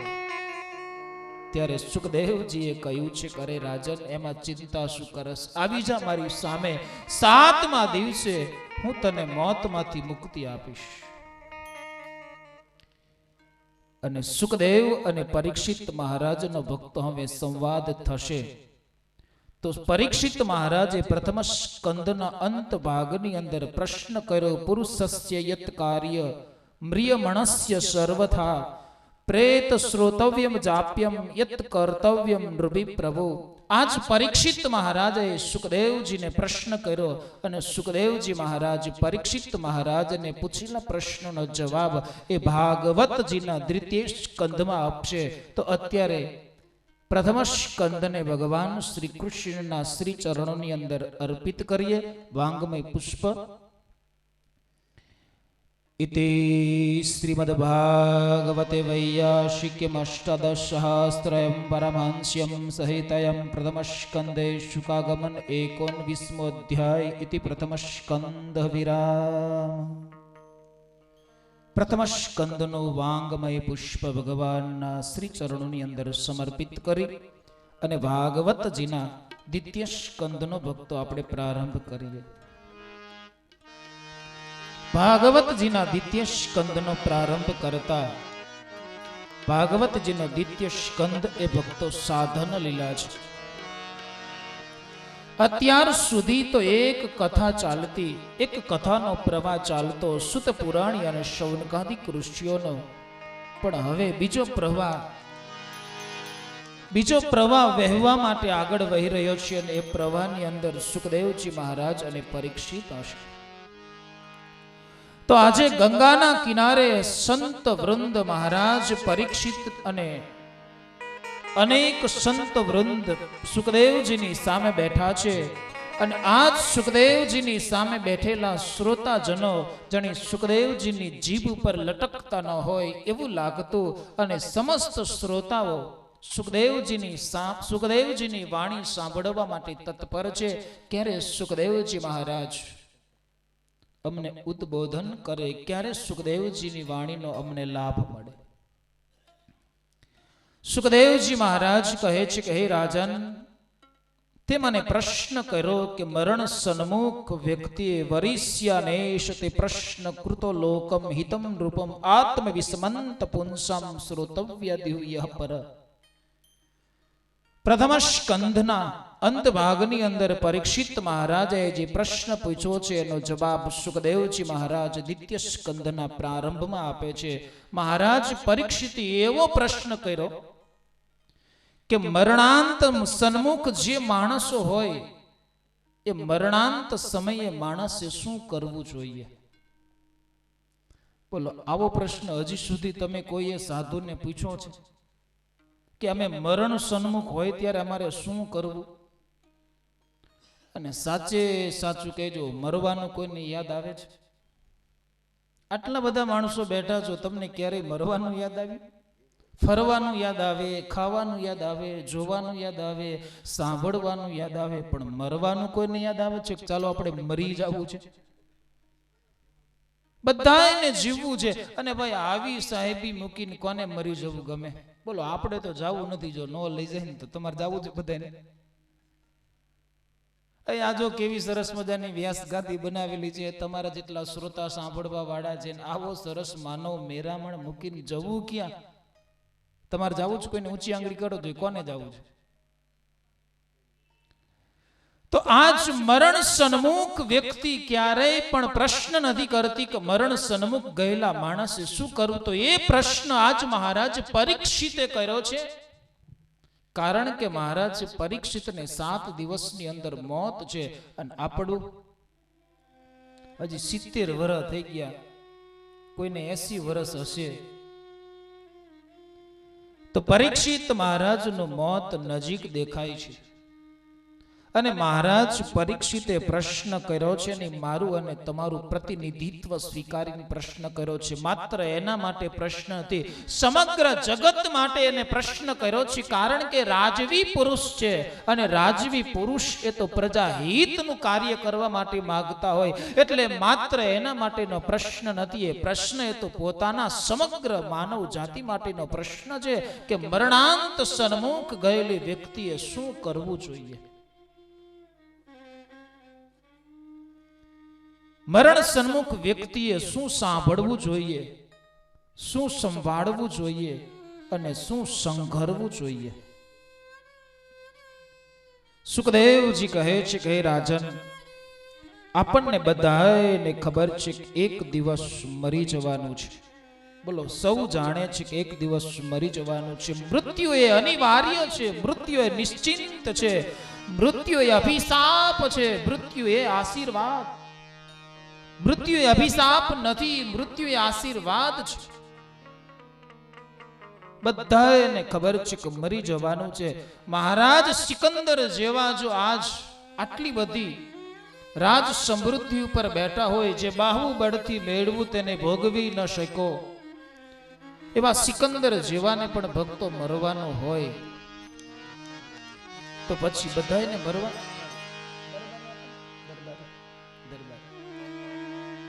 બધાને મરવાનું તો નિશ્ચિંત છે ને. કોઈ અમર પટોલીના પૃથ્વીની અંદર આવ્યા છે? કોઈ અમર પટોલીના પૃથ્વીની અંદર નથી આવ્યા. બધાને એક દિવસ મરવાનું છે. એક કવિએ બહુ સરસ લખ્યું, સૂરજ ઉગ્યો હાથ મેં ખીલ્યા ફૂલ કરમાં, અચળ જગતનો કાયદો ભાઈ, જન્મું તે જાય. અચળ જગતનો એ કાયદો છે કે જે જન્મું તે જાય છે. મોતનો ડર બધાને છે. કોને મોતનો ડર નથી? કે જેને મોતની સૈયા ઉપર સુવાની જેની તૈયારી છે એને જ મોતનો ડર નથી. બાકી જેની તૈયારી નથી એને બધાને ડર છે. તમારા ઘરની અંદર 10-10 વર્ષના બાળકો હશે, 15-15 વર્ષના બાળકો હશે, ભણતા હશે, અને એની 6 માસિક પરીક્ષા આવે, 12 માસિક પરીક્ષા આવે, તો જે વિદ્યાર્થી પરીક્ષાના ડરથી રડતો હોય, કોણ? કે જેને કોઈ પણ પ્રકારની તૈયારી નથી કરીને એ વિદ્યાર્થી ડરે, રડે. પણ તૈયારી હોય, હસતા મોઢે પરીક્ષા ના આપે.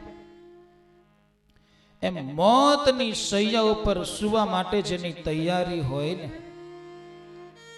એને ભક્તો ક્યારે ડર ન હોય. સ્વામી રામ તીર્થ એમ કહેતા કે હું કફન તો મારા મસ્તકે બાંધીને ફરું છું, મોતનો મને કોઈ ડર નથી. ડર કોને છે કે જેની તૈયારી નથી એને. આ ઇન્ટેમ ટેક્સ વાળા આવે છે ને, જો કે ગામડામાં જ ન, પણ અમારા મોરબીમાં જ બહુ આવે છે. હવે એનો ડર કોને હોય ભાઈ? કે જેને 1 નંબર અને એમાં 2 નંબર એવું કંઈક હોય છે ને, એને એનો ડર છે. બાકી તો બીજા કોને ડર હોય ભાઈ? અમારા સાધુ ભાઈ આવે શું લઈ જાય? અમુક ના મૂકીને જવું પડે. એને શું લઈ જાય અમારી પાસેથી ભાઈ? અમને એનો કાંઈ ડર નહીં. પણ જેને કોને ડર છે કે જેની પાસે 1 નંબર 2 નંબર હોય ને એને ડર છે.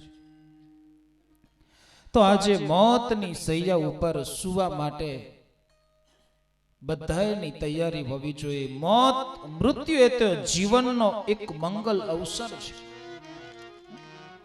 મૃત્યુ એટલે બદલો લેવાનો સમય છે. એક કવિએ બહુ સરસ મજાનું લખ્યું છે, ઈર્ષા હતી મને મારા જન્મ સમયે, રડતી હતી હું, પણ બદલો લઈશ હું મારા મોતના સમયે, કારણ કે હસતી હશું હું અને રડતી હસી આ દુનિયા. આ મોતનો બદલો હું ત્યારે લઈશ.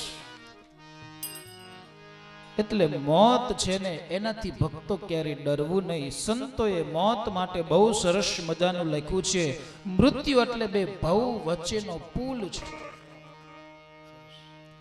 મૃત્યુ એટલે દેહ અને આત્માના છૂટા છેડા છે, એનું નામ મૃત્યુ છે. મૃત્યુ એટલે એક વિરાટ અસ્તિત્વનું શૂન્યની અંદર વિસર્જન થાય, એનું નામ મૃત્યુ છે. મૃત્યુ એટલે કેવું આપણે જીવ્યા છીએ એ જાણવાનું બેરોમીટર, એનું નામ મૃત્યુ છે. મૃત્યુ વિશે ભક્તો આપણે જેટલું બોલવું હોય ને એટલું બોલી શકાય.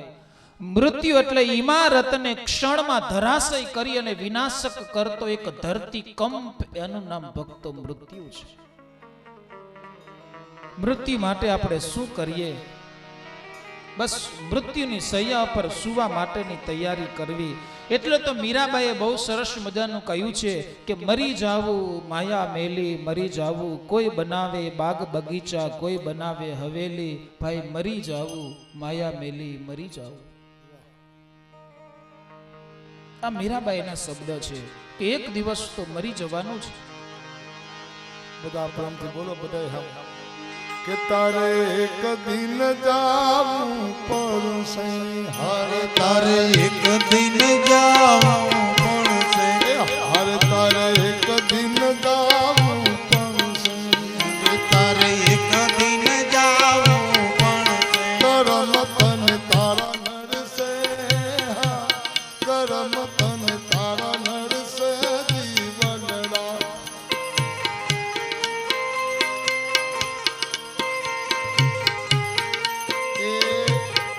આપનો સહકાર લ્યો બધા પ્રેમથી. હરે હરે. આવો આવો.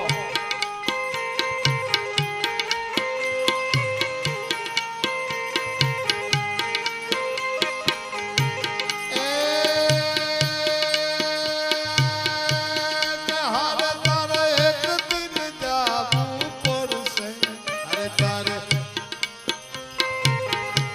કે હર તારે એક દિન જાવું પડશે, હરે તારે એક દિન જાવું પડશે, કરમ તન તારા નડશે, કરમ તન તારા નડશે જીવનડા.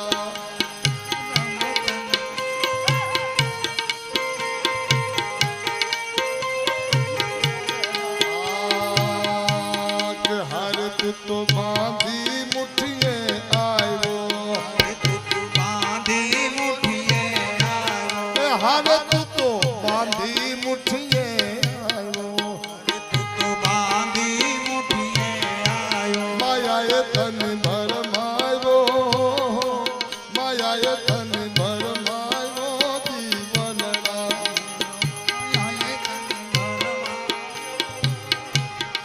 જાય તન ભરમાયો જીવનના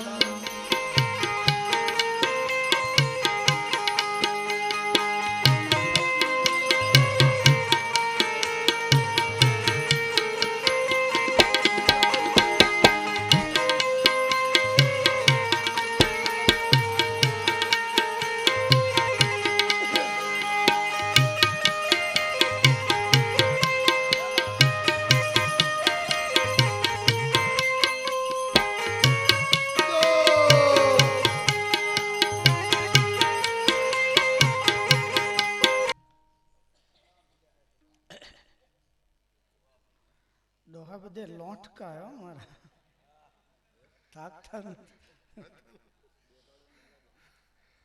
આ શું ઘી ગોર કાઢેલા ને સવારમાં, બાકી અત્યારે ડાલડાએ તો મેર પડે એવું છે નહીં. હા, ડાલડા વાળા તો ગોટો જ વરી ગયા. આ ડાલડાના ઘા નથી પણ આ માવાના ઘા છે.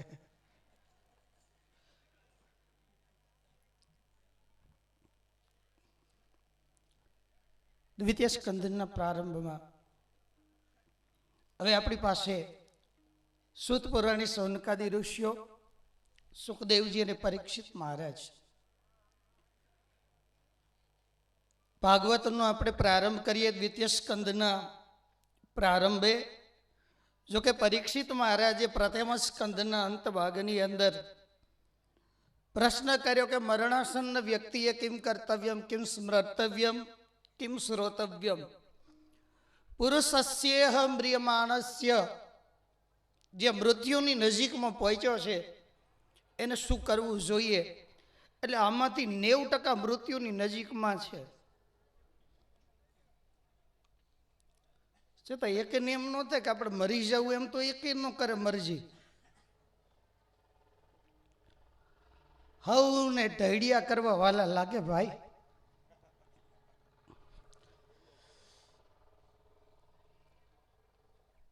જ્યારે જે સમયે આપણી ટિકિટ પાકી જાય ને ભગવાન જે સમયે લેવા આવે ને એ સમયે તૈયારી કરીને આપણે બેસી જવાનું. જેને ભક્તિ કરવી છે, જેને ભગવાનના ધામમાં જવું છે, એને એવું નક્કી કરવાનું છે કે મૃત્યુ પોતાના મસ્તકના કેશ પકડીને બેઠું છે. અને જેને વિદ્યા પ્રાપ્ત કરવી છે, ભક્તિ કરવી છે, એને એવો વિચાર કરવાનો મૃત્યુ પોતાના મસ્તકના કેશ પકડીને બેઠું છે. જેને વિદ્યા ભણવી છે અને જીવનમાં એવું નક્કી કરવાનું કે મારે ક્યારે મરવાનું છે જ નહીં, તો એ ભણી શકશે. અરે ભક્તિના માર્ગમાં તો કાલ સવારે જ મારે અરે સવારની વાત એક બાજુ આ જ ક્ષણે પાણીની ઉપર આવેલો પરપોટો છે, એની આયુષ્યની કોઈ નિશ્ચિતતા નથી. આપણું આ શરીર ક્યારે પડી જશે એની આપણને ખબર નથી. આપણા શાસ્ત્રોએ આપણા શરીરને દેહ ક્ષણ ભંગુર બતાવ્યો, ક્ષણની અંદર નાશ પામવા વાળો. હવે આ બધા 80 વર્ષના 70 વર્ષના બેઠા છે. હવે તમે એને કહો કે ક્ષણ ભંગુરમાં નાશ પામવા વાળો, તો આ 70 વર્ષના થયા કેમ?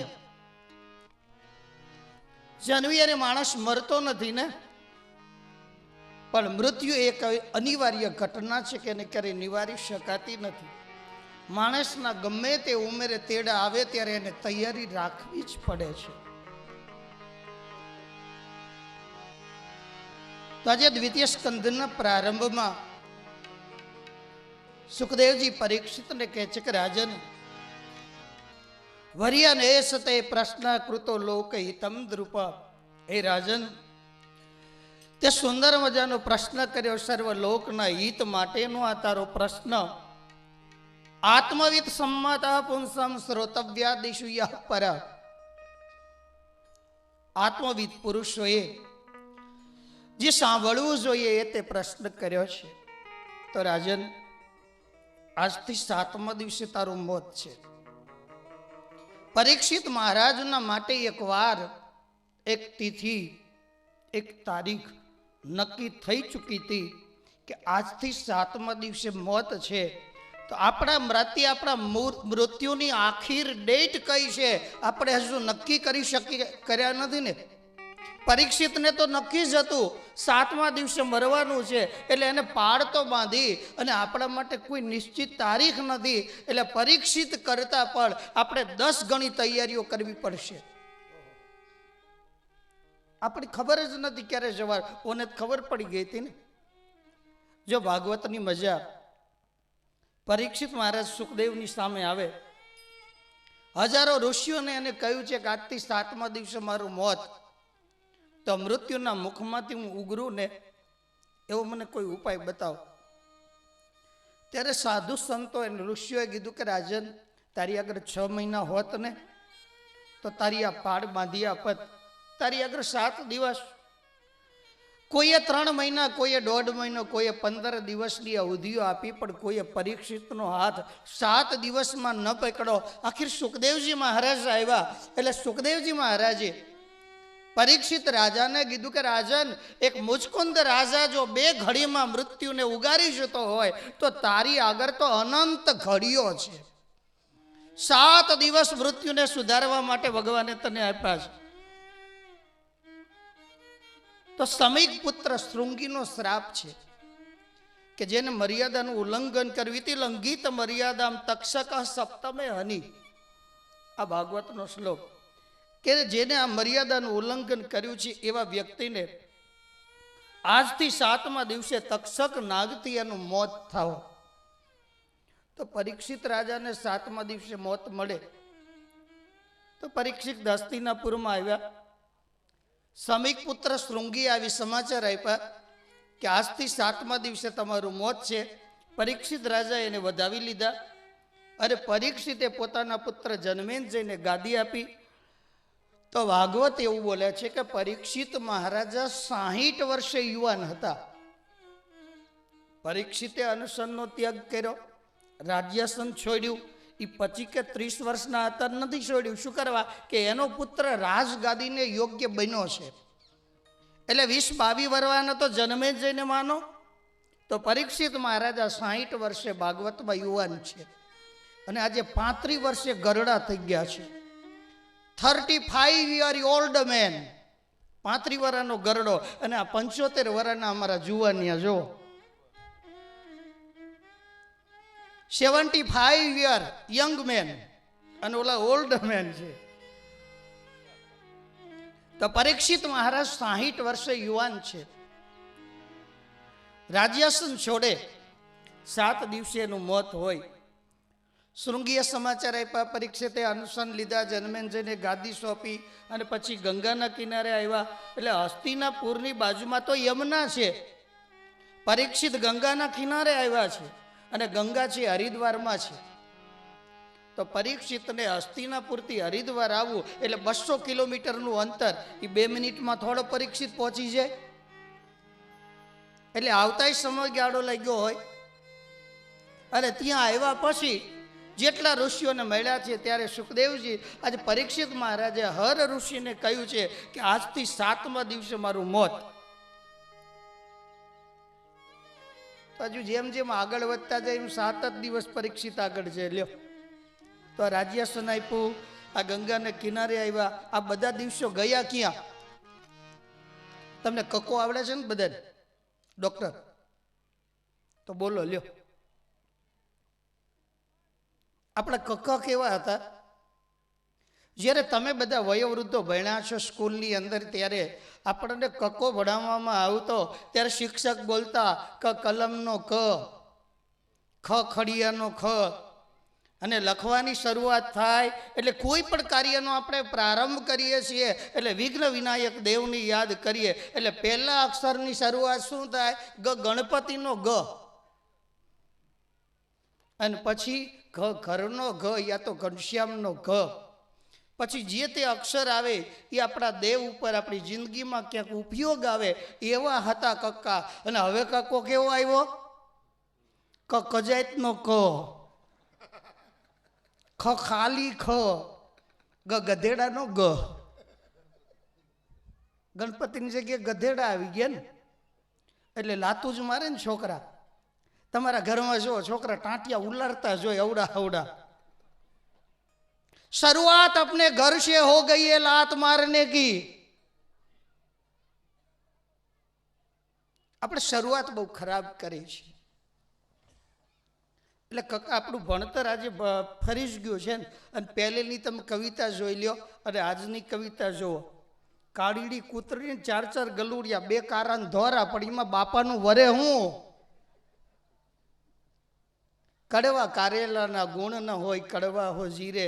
આ તમે આવી કવિતાઓ જુઓ. આપણે ભરોસે આપણે હાલીએ. જીવંત કવિતાઓ હતી. એક 14 વર્ષની ચારણની દીકરી 3જા ધોરણમાં આવતી કવિતા, 99 લીટીઓની આ કવિતા. 14 વર્ષની ચારણ કન્યા, બાળી બોડી ચારણ કન્યા, લાલ હિંગોડી ચારણ કન્યા. આ તમે કવિતાઓ વાંચો ને તો તમારા છોકરામાં હુરાતર ના આવે. આ તો કાચો આ શેકેલો પાપડ એનો ભાંગે એવા જ છોકરા કરવા છે. લ્યો,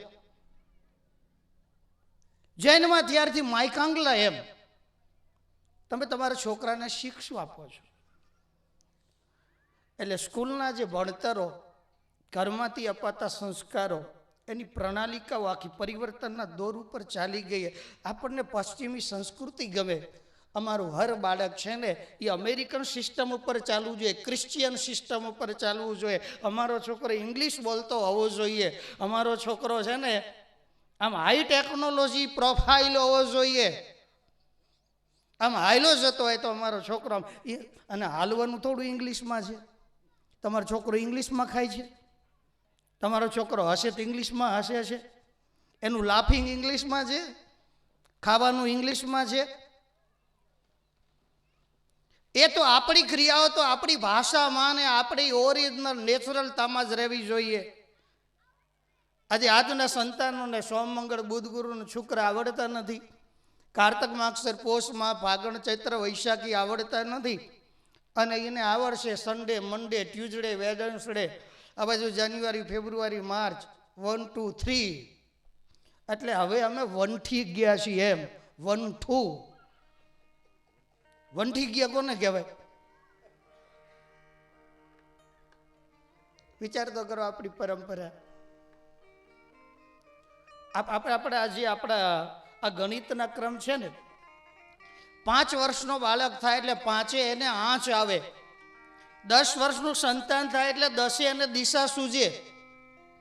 10 દિશા આવી જાય. એને ખબર પડે આ મારી માં છે, આ મારો બાપ છે, આ મારા કાકા છે, આ મારા હગાવાલા છે. કોના ઘેર જવાય, કોના ઘેર ન જવાય, કોને પગે લગાય, કોને પગે ન લગાય, કોને લાત મરાય, કોને લાત ન મરાય, કોને ગાળ દેવાય, કોને ગાળ ન દેવાય. આ બધી સૂઝ શક્તિ 10 પછી દિશા આવે. અને પછી 15 જાય છે બાળક વિષયની અંદર. વિષયની અંદર ગયેલો બાળક. અને પછી 20 વર્ષે પહોંચે. 20 એટલે ઝેર. અને યુવાની દોમ જ્યારે પ્રવર્તી હોય, મૂછાળો યુવાન જ્યારે મૂછના દોરા ફૂટી ગયા હોય અને વિષયના રાગમાં બરાબર દોડતો હોય, યુવાની ફાટ બની હોય. અને આજના તમારા યુવાન દીકરા દીકરીઓ તરફ તમે દ્રષ્ટિ કરો છો. તમે જે કોલેજમાં મૂકો છો, તમે જે સ્કૂલમાં મૂકો છો, અને અહીંયાથી એના સંબંધો થાય. કોર્ટ મેરેજ કર્યા પછી તમને 6 મહિના પછી ભાગવાની તૈયારીઓ કરે ને ત્યારે તો તમને ખબર પડે કે અમારી દીકરીએ આ પગલું લીધું છે. તમે ક્યાં ગયા હતા તમારા સંતાન આગળથી? રોજ તમારા ઘરમાં આવી રહેલું સંતાન, છતાં તમારાથી કેટલું બધું છૂપું છે. ક્યાં સંસ્કાર આપણે આપણા સંતાનોને આપ્યા કે આપણી વચ્ચેથી આપણા છોકરા ભાગી જાય તો આપણને ખબર નથી પડતી. ઘરમાં જ રહેતો હતો છોકરો, પણ 12 મહિના પહેલાં ભાગી ગયો હતો. એ આપણને ખબર નહોતી ભાગી ગયો તો. એને પાંખો આવી ગઈ હતી ને એની આપણને ખબર નહોતી. તો આ વિચારો આપણે એને આપ્યા ક્યાંથી? તમે શિક્ષણ આપો, એને ટેકનોલોજી આપો, એને હાઈ પ્રોફાઇલ બનાવો, પણ એવા તો ન બનાવશો કે તમારી આબરૂનું લીલામ જે ભર બજારમાં કરતો હોય. તમે જે બજારમાં ઉન્નત ભેર ફરી શકતા હતા, તમે જે બજારમાં ઊંચા મસ્તક લઈને બજારમાં ફરી શકતા, એ તમારે નીચા જોવાના મોઢા કરવા પડે છે. તો એનું કારણ શું છે? સંસ્કાર દેવામાં આપણી કઈ કમીનાઓ આપણને નડી રહી છે. શરૂઆત આપણે ઘરશે કરીએ. હર બાળક, હર યુવાનને સુધારવા માટે તમે સ્કૂલો તરફ અપેક્ષા ન રાખશો. એટલે ઘરમાંથી સુધારાની શરૂઆત કરો. એટલે આપણે પરીક્ષિત મહારાજાને જે 7મા દિવસે શ્રાપ થયો એ તરફ આગળ જઈએ છીએ.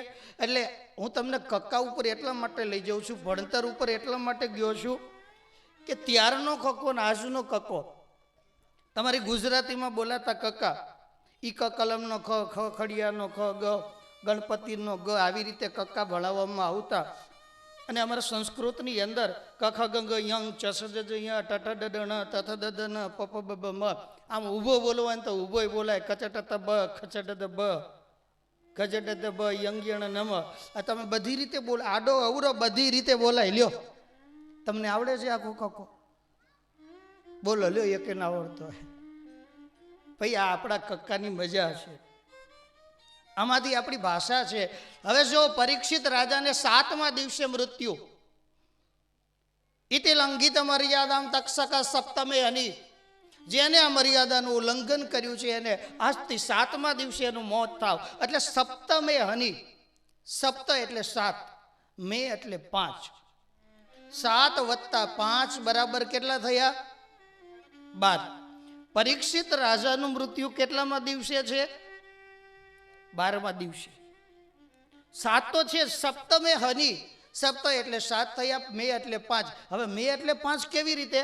તો આમ ક ચ ટ ત પ, પની લાઈન આવી ને. હવે પનો છેલ્લો અક્ષર એ મકાર છે. પ ફ બ ભ ને મ, આ 5 અક્ષર તમારે બોલવા હોય ને એટલે હોઠ ભેગા કરવા જ પડે.